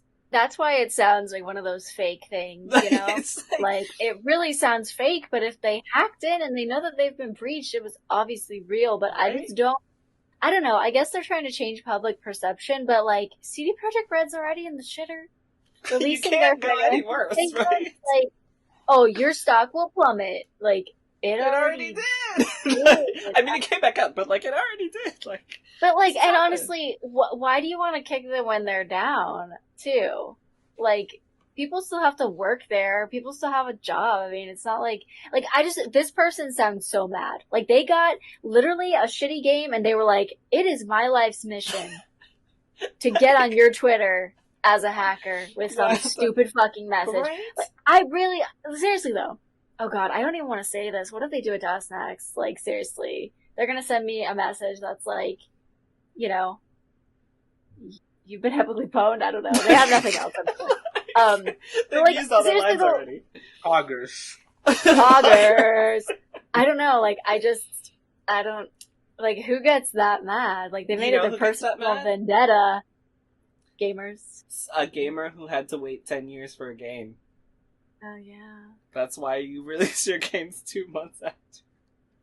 Yeah. Announce so- Cyberpunk 2 months. Announce Cyberpunk 2 months before its release, and you won't get people. And then people are like, breaking 2 into months your is pretty good. Right? Like, for a big ass game, 2 months isn't that bad. I'll take the bugs, right? That's okay. Yeah, I don't know. Game's It's so. Yeah, I don't know. I haven't played Cyberpunk. I'm probably not going to. What is this? Like, what world are we living in? I can't believe that was the best. Can we just, like, not work? I just want to buy PlayStations and sell them and hack into CD Projekt Red Why and just not? make money for just that. What am I doing? You know? We can't hear you. I think you're talking. We can't hear you. Yeah, you're muted. He's muted. He was probably talking shit this whole time. No, actually, what I was trying to say was, I think we've reached the part of the pandemic where people are getting really bored, and they're starting to. They're either starting to get their We're getting superhero there? persona, or they're getting their supervillain persona. And this guy was like, "I want to be a supervillain." I choose violence. Yeah. He chose violence. I don't know, but the way again, like Or she. the way they They. started Let's go off with their they. message, like you just got epically pwned. Like, dude, I would purposely give you a meetup spot just to punch you in the face for saying that. Hey, That Jerel, alone gives you a punch in the face. I'd be Real like, quick. I'm glad that you hacked, and you just look like an idiot now, and we're gonna show everybody on Twitter, because Essentially, you're an idiot. yes. Like, whoever wrote this, you look dumb as fuck. Like, Or it could not be someone who speaks English as their first lange. That could Doesn't be another matter. reason. But they still again, don't write epically you got epically It's pwned, not bro. 2010. Like, I don't Epically even know when that pwned. was used. What were you saying, Brendan? I was saying, speaking of people in this pandemic just suddenly becoming superheroes, Jerel, what kind of powers did you get on December 21st? Man, they're gone now. Apparently, I'm gonna get them back. I was so You have to excited. get him back! I was so excited. I was like, yes, black people winning. I'm about to get my superpowers. Like, what are they? And I woke up extra early, and I was like, not sleepy. And I was like, is this all the fuck It's I like Christmas. get? Like, exchange this bullshit. But then I think I was able to exchange my superpowers for some pretty good luck. But Man, it must be nice. Exchange powers. man, it ran out. So like, I gotta sure. wait for the next like black people full moon or some shit so I can get some more. Like, let me know what's going on because my superpower was kind of lame as fuck. I didn't eat coffee for a day. Oh wow, fucking great. I would give anything I'm so sorry. to not need coffee for a day. I'm being so insensitive. People could have used my superpower. I'm being such a dick. I'm so sorry. I mean, it was nice while it lasted, but that shit left, so apparently I'm not black enough. I don't know. Did anyone have anything else to say on this before I move on? No, I've said my piece. Epically like, oh my god. Contact us in 48 hours. We stole this. Like, whatever. So, like, I have no more words. What do you even say? Like, I can just imagine being a CD Projekt Red and trying to read that statement out loud to everyone who Like, worked who there. found it? And they were just like, right? Like, I gotta call a meeting and, like, blast and, like, put this on the emails, board, like, apparently we've been epically pwned. guys, I can imagine the whitest guy just said it like, oh, apparently in this meeting we have been epically pwned. right? Like, we've fallen so far that the people that are hacking us are like 12-year-olds. Like, our company is so bad now. We don't even get real fucking hackers. We get like losers. Like, His mom literally brings him, like, you know, like an apple with peanut butter, and he, like, just like, thanks, mom. right? Yeah. Like, goes back to typing. Sorry, I'm just epically pwning people, like, you wouldn't get it. Oh my god. Like, get me some Hot Pockets. And then he's, like, playing Mom. Fortnite on the other screen, like, right. Oh my god. So speaking of Fortnite, thank you for the segue. Speaking of Fortnite, Epic Games has finally settled their lawsuit against that 14-year-old Fortnite player who was caught cheating. Because, my you God. know, Epic is just the best. I was talking about why I don't like the Epic Store and how they had that stupid lawsuit against Apple. But hey, they finally settled their lawsuit against that 14-year-old Fortnite player. Great. This article is over at Kotaku. And it says, Epic Games has settled a 2017 lawsuit against a 14-year-old player who allegedly made YouTube videos of himself using cheating software. As noted by PC Gamer, the court documents don't contain the details of the settlement. Epic first sued the 14-year-old in 2017, claiming that he had downloaded and used cheating software and showed other players how to use it in his YouTube videos. Epic also claimed the player had violated Epic's copyright by using the cheat to modify the game's code, and that he had created a secondary YouTube channel to circumvent a DMCA of his videos on YouTube. Defendant is a cheater, Epic wrote in his initial complaint, adding harshly, nobody likes a cheater and nobody likes playing with cheaters. So, well, let me finish, actually. In response to this initial suit, the minor's mother wrote an impassioned letter to the courts contesting Epic's claims and saying the company was using a 14-year-old child as a scapegoat. While it was wild for Epic to go after a minor in 2017, suing individual cheaters feels a bit quaint now, bearing in mind how much Fortnite cheating has exploded since then. The 2019 Fortnite World Cup has rifled with cheating scandals in the qualifiers. Most notably, the World Cup competitor received a temporary suspension for teaming during qualifiers, and I think that's supposed to say cheating? And fans cheered his elimination during the World Cup match. So it doesn't actually say, I'm not gonna read the whole thing, but it doesn't actually say how they settled. But I have a problem with Epic. I'm just gonna say it. I think that changing a game's source code to cheat is wrong, right? But I think that a ban is enough. I don't think that you need to sue a 14-year-old. Yes, I also understand that he's, the probably the biggest problem is changing the source code and then showing other people how to do it. Like, I think that is probably, I think that's why they did it. Like, but I would have more respect for them if they didn't do this whole Apple bullshit. I don't know if you guys actually read any of the court statements from Epic Games, but when they made fun of the Apple commercial, essentially even like the court documents even state, like, Apple's like, hey, you guys literally did this to yourselves, because they put themselves in a situation on purpose to create a position for them where they could essentially sue Apple, where they were essentially gonna lose anyway. Like, they do these things kind of on purpose, and everything was leading to them doing it on purpose to try to prove a point, because Apple is the monolithic monopoly in the mobile game center, and it's not fair. Yet Epic is doing the exact same thing by having, their exclusive games on their Epic store, like, and you can only purchase them through them. Like, it's very hypocritical. And this kid, I'm sure, didn't think that he was gonna get fucking sued by Epic because he was doing this, right? Like, I obviously I'm saying that not knowing the kid. He could very well know the consequences for sharing how to, whatever. I don't want to talk about it. Tell me what you guys think. I mean, getting sued, I guess, isn't jail time, so that's good for him. I think that probably cheating in a tournament is a lot worse I think than that doing too. this. But they're saying specifically that he violated rules that are in, whatever. So I understand, but, like, I think cheating in a tournament is a lot worse. Especially when that tournament has that much money on the line. Like, I think that makes it different. The amount of money that was available there. I definitely think that was worse than the kid doing it. And also, we know Epic doesn't pay their, they steal dance moves from people and all that stuff. And, like, the whole flossing kid, like, I mean, they have stuff in that, in Fortnite that, like, they're not paying people for. So the fact that they're trying to sue somebody, I mean, they probably deserve to be sued more than they deserve to sue someone about something. And you know what upset me the most about that situation is that you literally took someone's creation and put it in your game. Yeah, sure, you went to court about it, and the court said that you're fine. Like, you don't have to pay those people. But you could have just been a good person and paid them anyway, Like, if Kellie made something up and I was putting it in my game, and, like, I went to court and they were like, oh, you don't have to pay her. I'm like, all right. I feel like I should at least give her some type of monetary compensation because I'm making so much money off of what she did. And instead, I'm going to go sue some kid. Fuck Epic. But I like Fortnite. Yeah, I don't know. It's a tricky one, but I mean, I don't know. I guess they are kind of making him a scapegoat, but if he like, I don't know, are these like popular videos on YouTube? Like, I'm just not sure. Does he have like 10 views or does he have like 10,000 views? Like, what is he monetizing off of this? Because that could make it different. I don't know. I mean, still 14. I don't know. Do you?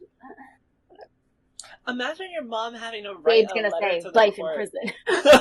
Hey, I mean, fucking, you should have read the terms and agreements of the stupid game. Yeah, all of that, huh? By the way, I'm 100% not on Fortnite's side here. Epic Game, that's ridiculous to sue a 14-year-old kid. Because, I mean, if anything, I'm gonna offer that kid a job. You figured out how to source, how to hack into my game. I mean, given Fortnite's not a very, pioneering type of game, but still, at the age of 14, to be able to figure something out like that, Right? fuck it, kid. When you're 18, with 4 years, come back, have an application ready to go. I do think But it's about to the way sue a that you handle 14-year-old kid, yeah, 100%. I don't. If you were that butthurt over someone cheating on your game, pick someone who's not 14. Yeah, fix your game. make it a lot harder to cheat in your game. But then, also, I don't know, if you're gonna look for a scapegoat, do it for someone who's not 14 years old, man. For all we know, this is a bit of a stretch. Epic Games could have just killed this kid's love of video games at this point. Which has nothing to do with the rest of the world, but that's one kid's dreams down the toilet. Poor kid, though, and even now, this was 2017 or 2021, he's just turning 18 now. So who knows now that he's an adult, who knows what Epic is going to try and do now? Because now you can, do more stuff, and I don't remember how law works, but point is, shouldn't have picked on the 14-year-old kid. If we get one of those syndrome stories where he comes back as a supervillain, 100% blaming Epic Games. Oh my god, he epically pwned. It was him. Yeah. Yeah, right? It was him. Oh my god. He's like, alright, we settled with Epic Games, it's time to go for CD Projekt Red. Let's go. I got banned from Fortnite, so I got Cyberpunk, and I'm pissed. That's Fortnite really players easy are the type of video. people that still use pwn in this year. So you know what? I think Kellie's onto something here. You guys are literally saying it like he went to jail for cheating in 2017. He's out in 2020. The first game he gets is Cyberpunk, and he's like, "Oh fuck no!" And he's just been getting This is- jacked in prison. I've You I've know? been in jail He's for like, 4 years. What I missed? back. Yo, so this game came out, but it was really bad, and not what the commercials said. Oh, tell me everything, and that's it. That's all. That's how it started. But there have been companies where if someone is able to, there have been contests from companies that are like, "Hey, break into our game, break our game, tell us how you did it, and then we're gonna bring you on for Q&A so that we can fix." So we're gonna issues, sue right? you. And instead it's like, Trap. we're gonna sue you, and it is very much how you handle the situation. And I'm not gonna go into the full conversation, but. That's why I don't like Epic. So when I was talking about it in Slack earlier, Gabe, that's why I have this issue with the way that Epic handles things, because it's like you said, you can, and I don't want to go into it before you yell at me, but it's like you said. No, I wasn't gonna yell at you. It's how you handle the situation. They could have very easily been like, "Hey, take the video down first." Nintendo does. Don't post the right. Well, now Nintendo's been suing people too, but it's like, hey, don't post these. Tell us how you did this so we can fix our game and come back. When you're in 4 years. Yeah, 4 years when you're or 17, whatever, 3-4 years when you're able to work a job. But Go yeah, to school I don't. for this. Learn more. Come back at to For shit, we'll pay for half of your school. Okay, calm down.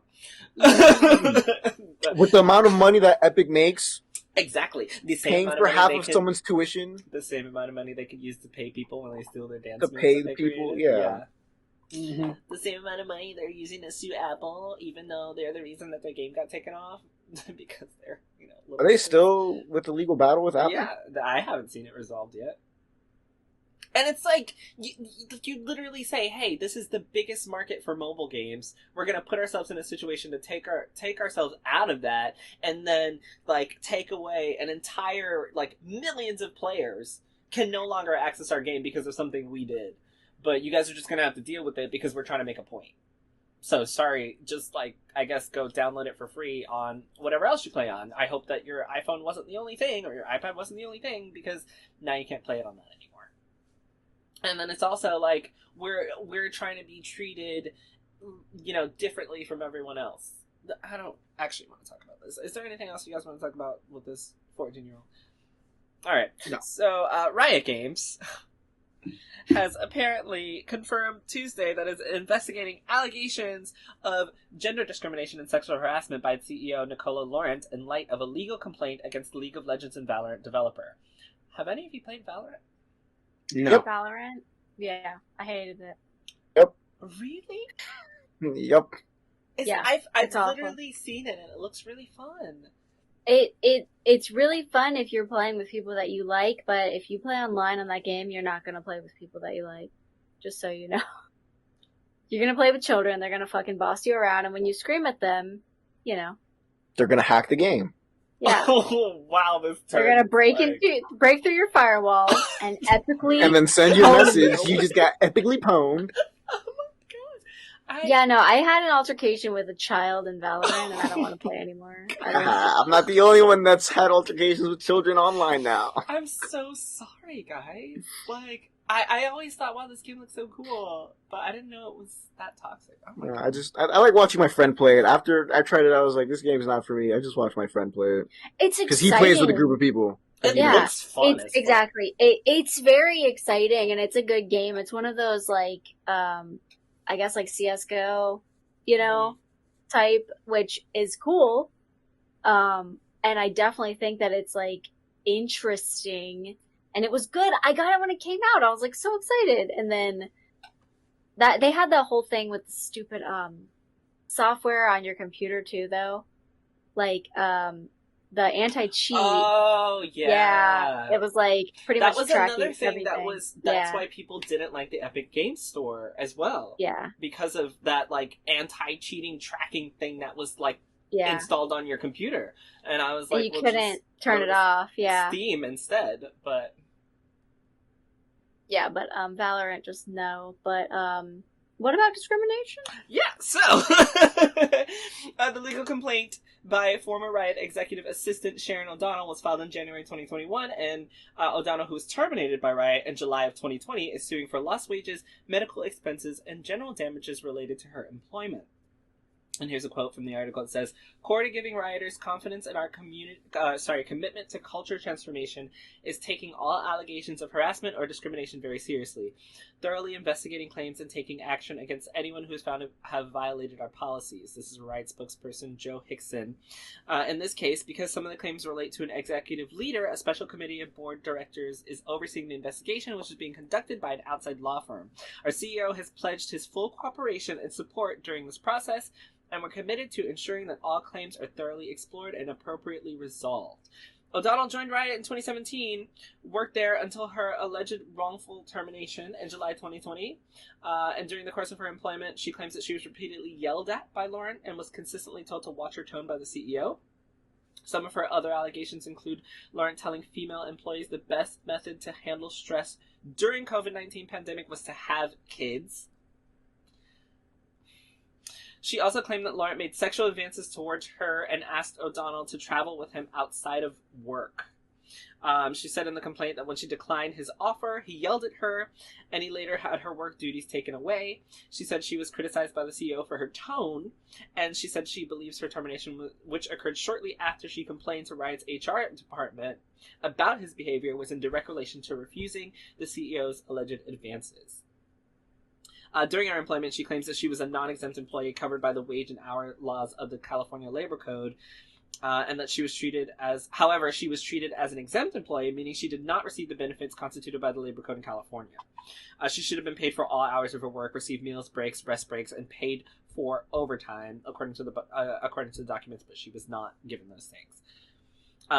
So, I'm not going to read the rest of this. That's pretty much the gist of it. She's obviously got legal counsel at this point. Those things that were said, Kellie, how would you feel if you worked in a gaming place and your boss is just like, you're like COVID-19 stress, and he's like, oh, go have kids. Oh, come travel with me, but it's not work related. oh, your tone's an issue, and then you got fired.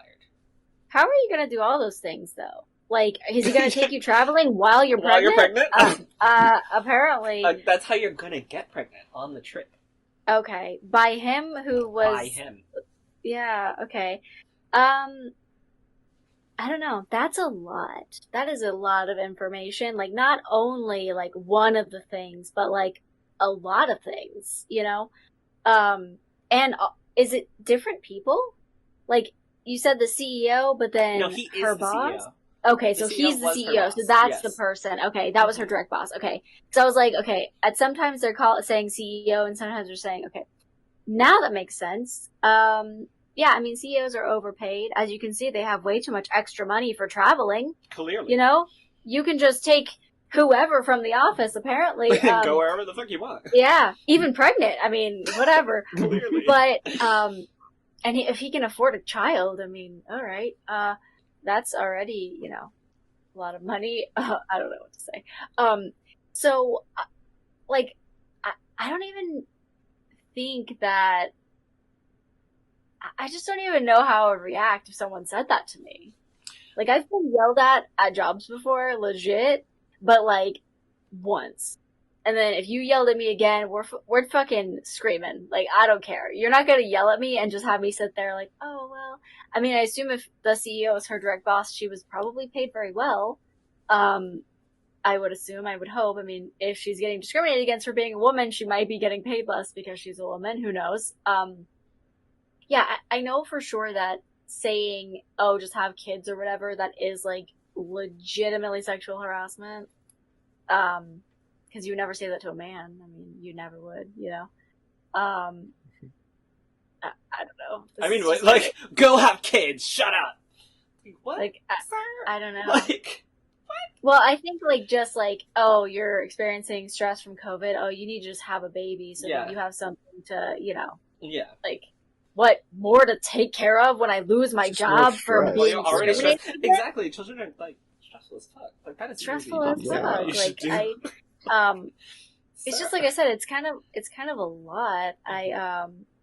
Obviously I would like to see how this pans out. It's very discriminatory. Like, what the fuck, sir? Like, what? Like, would you tell your wife when she said she's stressed to just go have a fucking baby? Like, what? Yeah, I mean, if you're married, I don't even know if you're married. But like you said, are you gonna go tell some dude that works there? Well, just go have a baby so you can get punched in the face, you dick. Like, what? Yeah, I know. Who would say that? And then, like, to yell at people while you're working, while they're at work. Like, it's like you said, you know, I got yelled at work once, and let's just say I never got yelled at after that. But, like, you can't do that to people. Like, you have to respect people that work there. And you're trying to... And this is, like, going back to the community that you foster. So it's really interesting that you guys tell me that, like, this is the Valorant community. Like, I kind of see it as a trickle down. Like, this is the CEO. This is the community that you're making.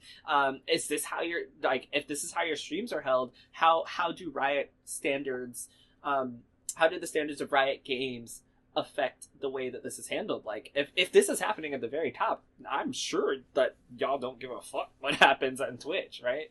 Yeah. Like, this is a really bad example. That's not the first game that's been like that, too. Like, I feel like Dead by Daylight has one of the most toxic communities ever.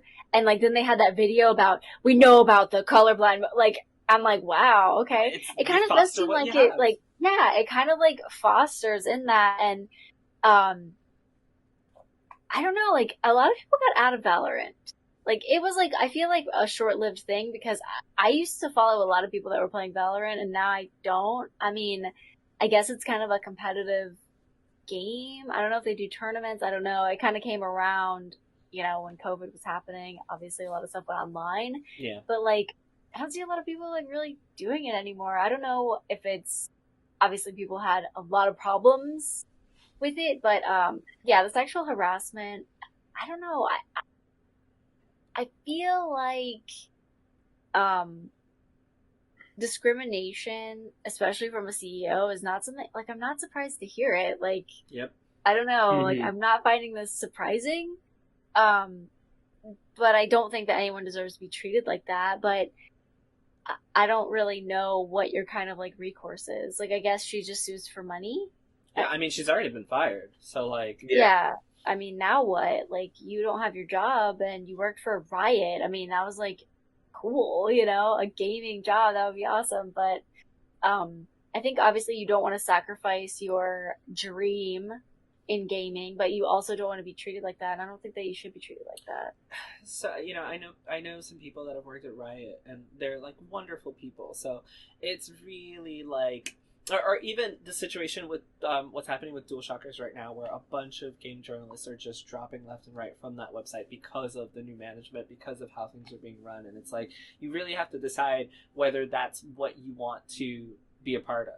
Right, like, is this what I want to continue to support? Which is why, you know, I'm gonna go back to Ninja, who's like, he's fostering the type of community that he wants. I'm sorry, I have to, because that's exactly what this is, right? Like, I mean, that's epic too. It's fucking that's Fortnite. exactly what it is. Like, you guys are literally, like I said, fostering the community you want. Like, if you don't want people to say the N-word because you're not racist, then when it happens in your chat, you say, hey, don't do this. If you're the CEO of Riot Games and you actually care about the issues going on in Valorant, like the toxicity of the community, you lead by example. You do something about how that's working. You don't sexually harass and then fire the people that work there.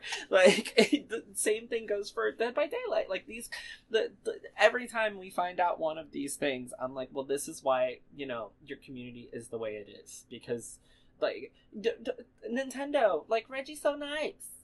No one ever was like, go suck my dick while we're playing, you know, Mario Kart. I mean, they might have been, but, you know, it doesn't go further than that.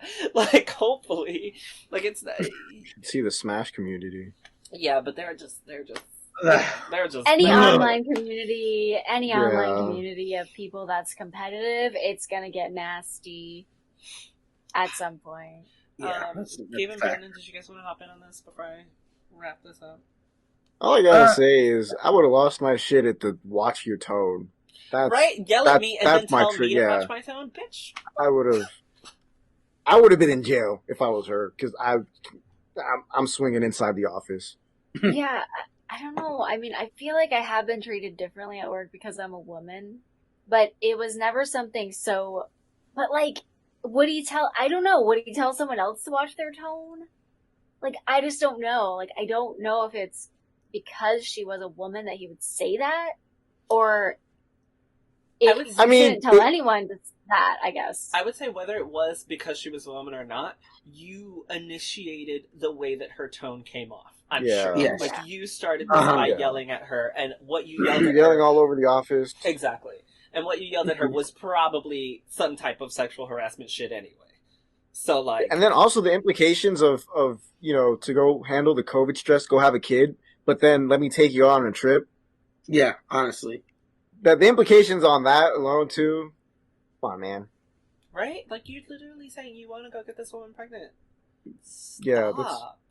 Work on your fucking brain. Stop. like Stop. He got epically pwned by his own game. Right? Like, stop it. I'm so disgusted.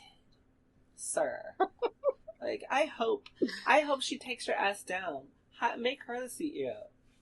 Fuck you. I was wondering if that would be the resolution. They're like, alright, fire him, throw him in a dumpster, hire her a CEO. Throw him in a dumpster. And then she can crack down on Valorant. And then I don't know. Women run things much well. better than men. I'm not afraid to say it. Say it. They run things well. You guys know and we've seen that with governments and the handling of the pandemic around the world. Yeah. It's not me. It's Christy. She runs the whole thing. I said Marissa. You're just the face. It was her all along. I'm just the face. I'm just the face. Christy runs the whole thing with Marissa. So, really quickly, Kingdom Hearts is now coming to PC. You can play the whole thing exclusively on Epic, because we know how much I love the Epic store. Epically pwned. Right. I think it's such trash. But yeah, now Kingdom Hearts is coming to PC. I think it's going to be actually really cool for people who have PC. Mod that bitch. That's what I was going to say. I saw an article earlier that was just like all the cool mods that could come out of Kingdom Hearts on PC. But then you got to go through the Epic Store, so just, you know, play it on Game Pass for free.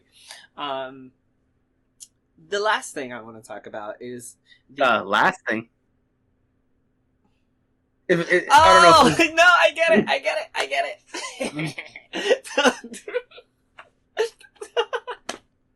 Haha, I get it as well. Haha, ha, ha, ha. Nah, it's a knee slapper. Wow, okay, I get it. Yeah.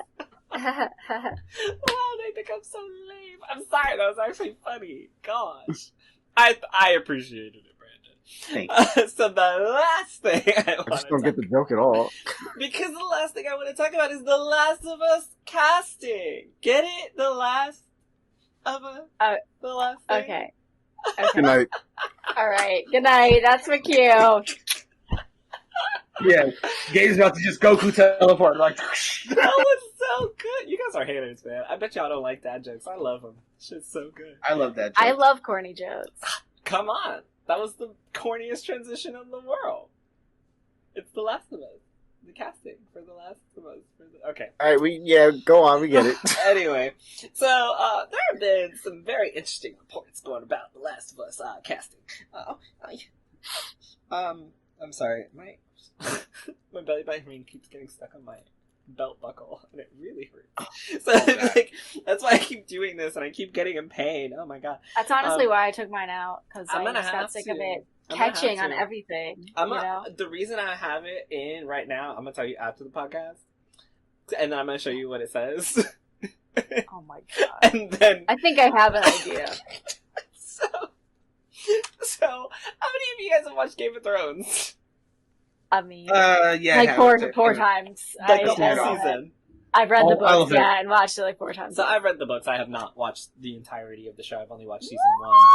Yeah, I only watched season 1. I go by Kellie on the internet, so I don't know. I was obsessed. Yeah. Oh, is that where that's from? Yes! Yeah. Ah. Sarcasm. Have you not seen Game of Thrones? It was sarcasm. I know, but you didn't answer. No, yeah, I've watched all 8 seasons. Okay. 3 times. Why is it watching it multiple times? I've seen every episode once. So what? Because I love Jon Snow. I watched that show for Jon Snow storyline. Thank you for that too. This is a good looking Anyway, Bella Ramsey. No, not in Jon Snow. Lyanna Mormont in the HBO Game of Thrones is badass. Lyanna, sorry, is now going to be Ellie in The Last of Us, the HBO series. She has been cast as Ellie in The Last of Us. I haven't seen her performance. She's a fucking badass kid. She's really good. Yeah. Yeah. I haven't played The Last of Us, but from what I've... Oh, yeah. Yeah. This is a good choice, really. Yeah. And I haven't played The Last of Us, but from what I've gathered, she'll fit that part. Mm-hmm. What have you gathered? Ellie's personality throughout the game. Yeah, she's kind of like a badass, you know? Yeah. Ellie's annoying as fuck. Alright, well, we clearly struck the wrong nerve on this bear. No, I mean, we know Jerel has feelings about The Last of Us. I don't know if we can say anything. I like The Last of Us. I dislike The Last of Us too. Okay, well, I just have feelings. We'll just focus on Last of Us 1 then. I'm just saying that Ellie, in the photos, she always kind of looks mean, and she, obviously has to kill... So sweet. She has to kill stuff. Well, Lyanna Mormont is also sweet, but she can be fucking vicious if she needs to. So, good casting. Is what good casting, yes. That's what we said. I'm agree. I have not seen her in action, so I'm gathering my. She's very British, though. I guess she's gonna do an American accent. British. I'll be honest. A lot of British actors are really good at doing. That's what I was gonna say. That's what I was gonna say. Yeah. It's insane the way they do it. Which, I mean, it's not hard to do an American accent, but the fact that you never hear a slip up is ridiculous. Oh, they're incredibly well trained British actors. Like theater is big over there, bigger than it is in America. Everything is just better outside of America. That's all I'm hearing. They have better bills. That's all you heard out of all that? They have better actors. Everything's better. I'm over the podcast. Yeah, fair enough. You know it's not better? No, I'm just kidding. I'm not going to do that. So the first leak that we heard, I'm trying to use words, the first leak that we heard was that Mahershala Ali was rumored to have been offered the role of Joel in The Last of Us series. Mm-hmm. We found out that the role actually went to Pedro Pascal. Is that how you say his name? Pedro Pascal? Pedro Pascal, yep. Who's also, Yes. very famously known for currently The Mandalorian, so now he's going to be on The Mandalorian as well as And Game of Thrones. The Last of Us and Game of He Thrones. was on Game of Thrones as well. Yeah. Yes. He's also recently that's appeared in right. He also recently appeared in the new Wonder Woman movie as the main. One of the main. One of I the still main have to watch characters. that. I didn't see that. Yeah, me either. So, how y'all feeling about that casting? Man, I'm happy about it. I am, because I like Pedro Pascal's as an actor a lot. I like his delivery in a lot of the lines. He's very good for this kind of role because Joel. First of all, I think he looks like a lot like the character, so I'm very happy about that. I don't think he looks anything. I don't at all think he looks like Joel at all. I think he does, especially when he has the beard. Like, no, I Joel can see it. is an old I can ass see it. white man. He is literally that guy from fucking like Game of Thrones. Like, I see why people wanted him to be the Stark brother because he looks like him. What's his name? Anyway, What are you talking about? which Stark brother are you Not talking Stark brother. Cersei's brother. Jamie brother. Lannister. Yeah, like that. Jamie? He looks like Damn, him. that would have been a good one. That like he looks That would have been a like good him. one does too. kind of look like Yeah. him, And that's yeah. why people were like, "Give this man this role, Nikolai something. You can't pronounce his last name, but Everyone Or was it's just like, it's "That's just right." James Lannister to us. He looks Yeah, like no, him. I don't think he looks like. I don't think Pedro looks like him. I don't think I Pedro think looks so. like him. But I think that he could pull it off. But he does have the dark hair, and Joel has more dark hair than obviously. Hair is Jamie dark Lannister. with Joel's hair is dark with some spots of gray because he's an older man. Yeah. So with makeup, I have no doubt that they could pull that off. But honestly, They'll yeah, probably no. pull it off, but I think they wanted the best actors. I don't think they wanted someone that looked more like him. And that's why I'm I happy don't about it think it's because a I side profile. still think he does look like him, and I think he's a really good actor. So I'm good with the casting. Y'all ready for me to talk shit about it? No, hold on. Let me say yeah. like a couple more positive things. Okay. Like two. Well, I Three. partially agree with Brandon because I think Pedro Pascal, from a certain side profile, does kind of resemble Joel. And I'm excited to see the movie. I want to see more. I want to Please see. call him Joel. I call him Joel. Joel. You call him Joel, but it's Oh, my bad. you call him Joel. That guy. But also, like, I'm gonna. Again, I haven't played the game, so I want to see if the show is gonna drive me towards playing the game at some point. Man, I would 100% just suggest that you play the game first. Because I'm gonna watch the show first.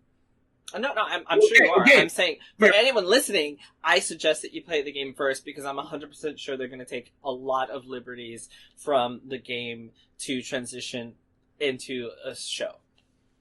Plus, Gabe, you're getting your PS5, so you'll have that game free. It's part of the PS Plus. And it'll be enhanced. Oh my god. So And enhanced, I yeah. really wish that I could stomach playing The Last of Us 2 again because I want to see how beautiful it looks.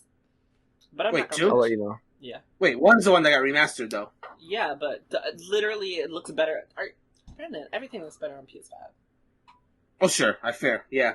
Like, sorry, even great example is Final Fantasy VII Remake. Like, that has not had a PS5 update. If you put in your PS5 copy or play that on your PS5, the particle effects are better. Like, everything just looks so much better without an update yet. So, like, I can only imagine what The Last of Us 2 is gonna look like. Yeah. I'll probably watch somebody play it on PS5. Can I touch it now? Go ahead. Yeah. It's not about Pedro Pascal. I'm sure he's a wonderful actor. I'm not talking shit about him. I'm gonna talk shit about people, as I usually do. I made a tweet about this earlier. I wish that Mahershala Ali was Joel because I think that guy's a great actor. I think Pedro's a great actor too. He's a fantastic actor. I've seen him. One of the things that I don't like, which is why I'm so over, what's that boy's name? Spider-Man?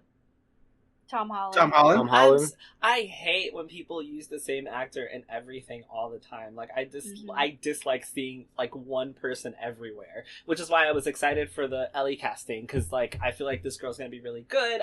She's a fresh face. I think it's really great, like, career starters, and it really gives people an interest in these actors and actresses. I'm super happy that it's an unknown person that's able to, well, not unknown, but, like, someone who's known for, like, one project to be able people to branch out. Like Pedro Pascal, we just mentioned all the stuff he's in. I think he's awesome in everything he's in. But I wish that, you know, I wouldn't have to see him multiple times in the same thing. That's just my personal gripe.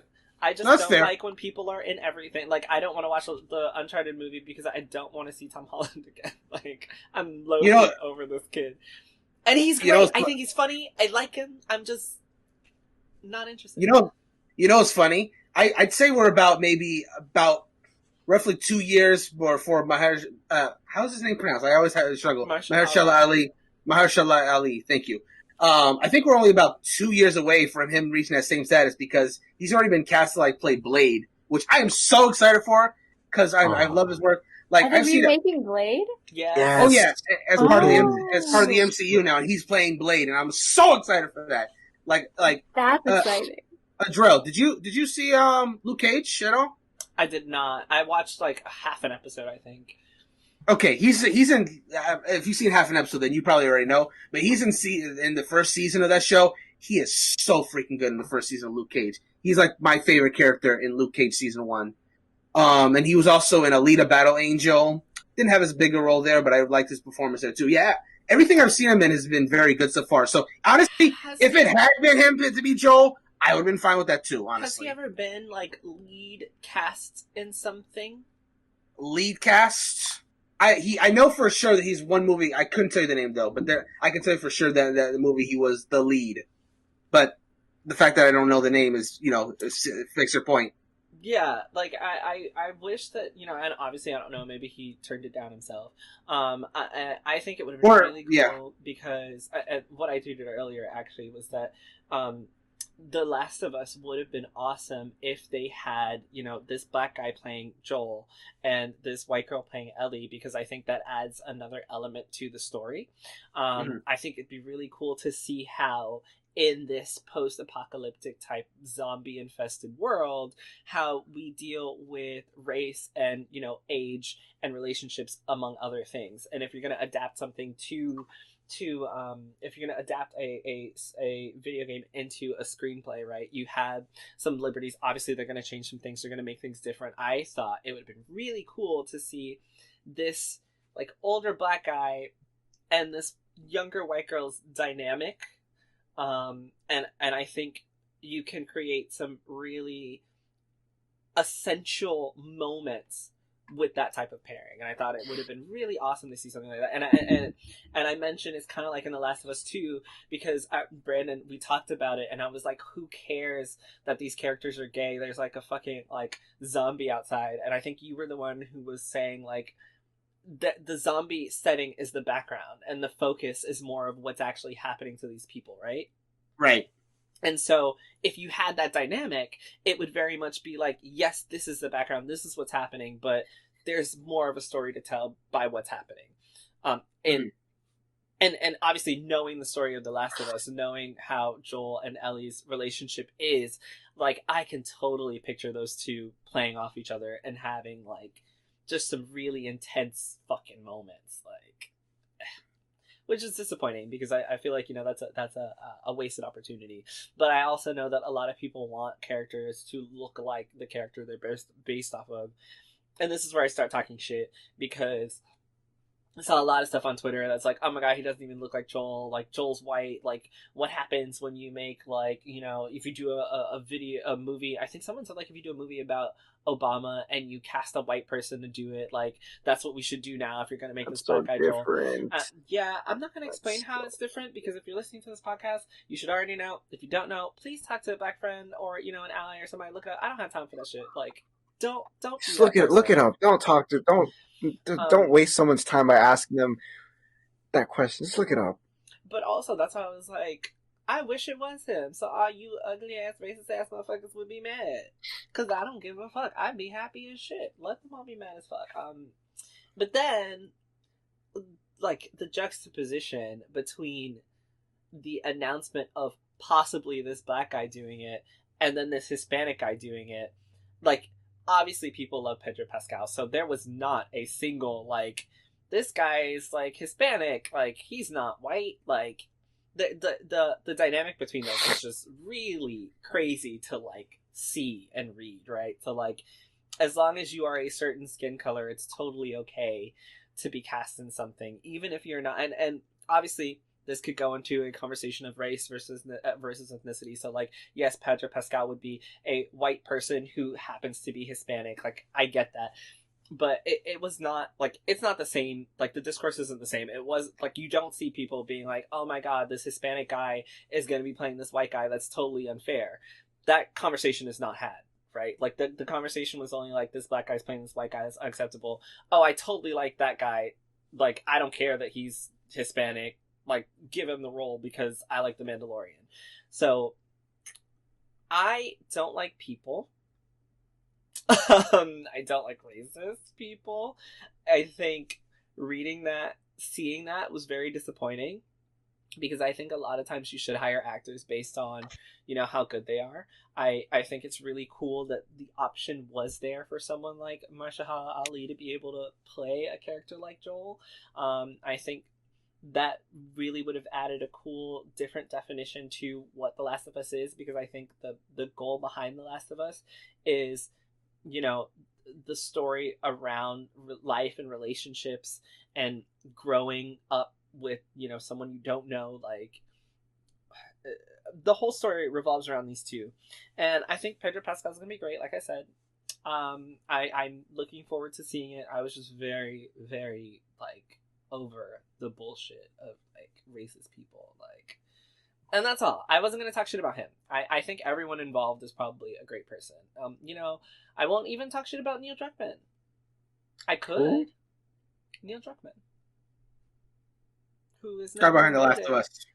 He's now been promoted to, like, Naughty Dog president or some shit. I don't know exactly what his title was, Oh, but let's not talk about Crunch and Naughty Dog or Last of Us, because they won Game of the Year. Yeah, Game Crunch. You know, that thing that everybody yelled at CD Projekt Red for crunching their employees, even though The Last of Us 2 did the same thing, but they won, like, best director for video game because because they actually had a good game when it came out. Yeah, because, you know, Yeah, but crunch the game is doesn't matter terrible. unless, you know, you're Last of Us.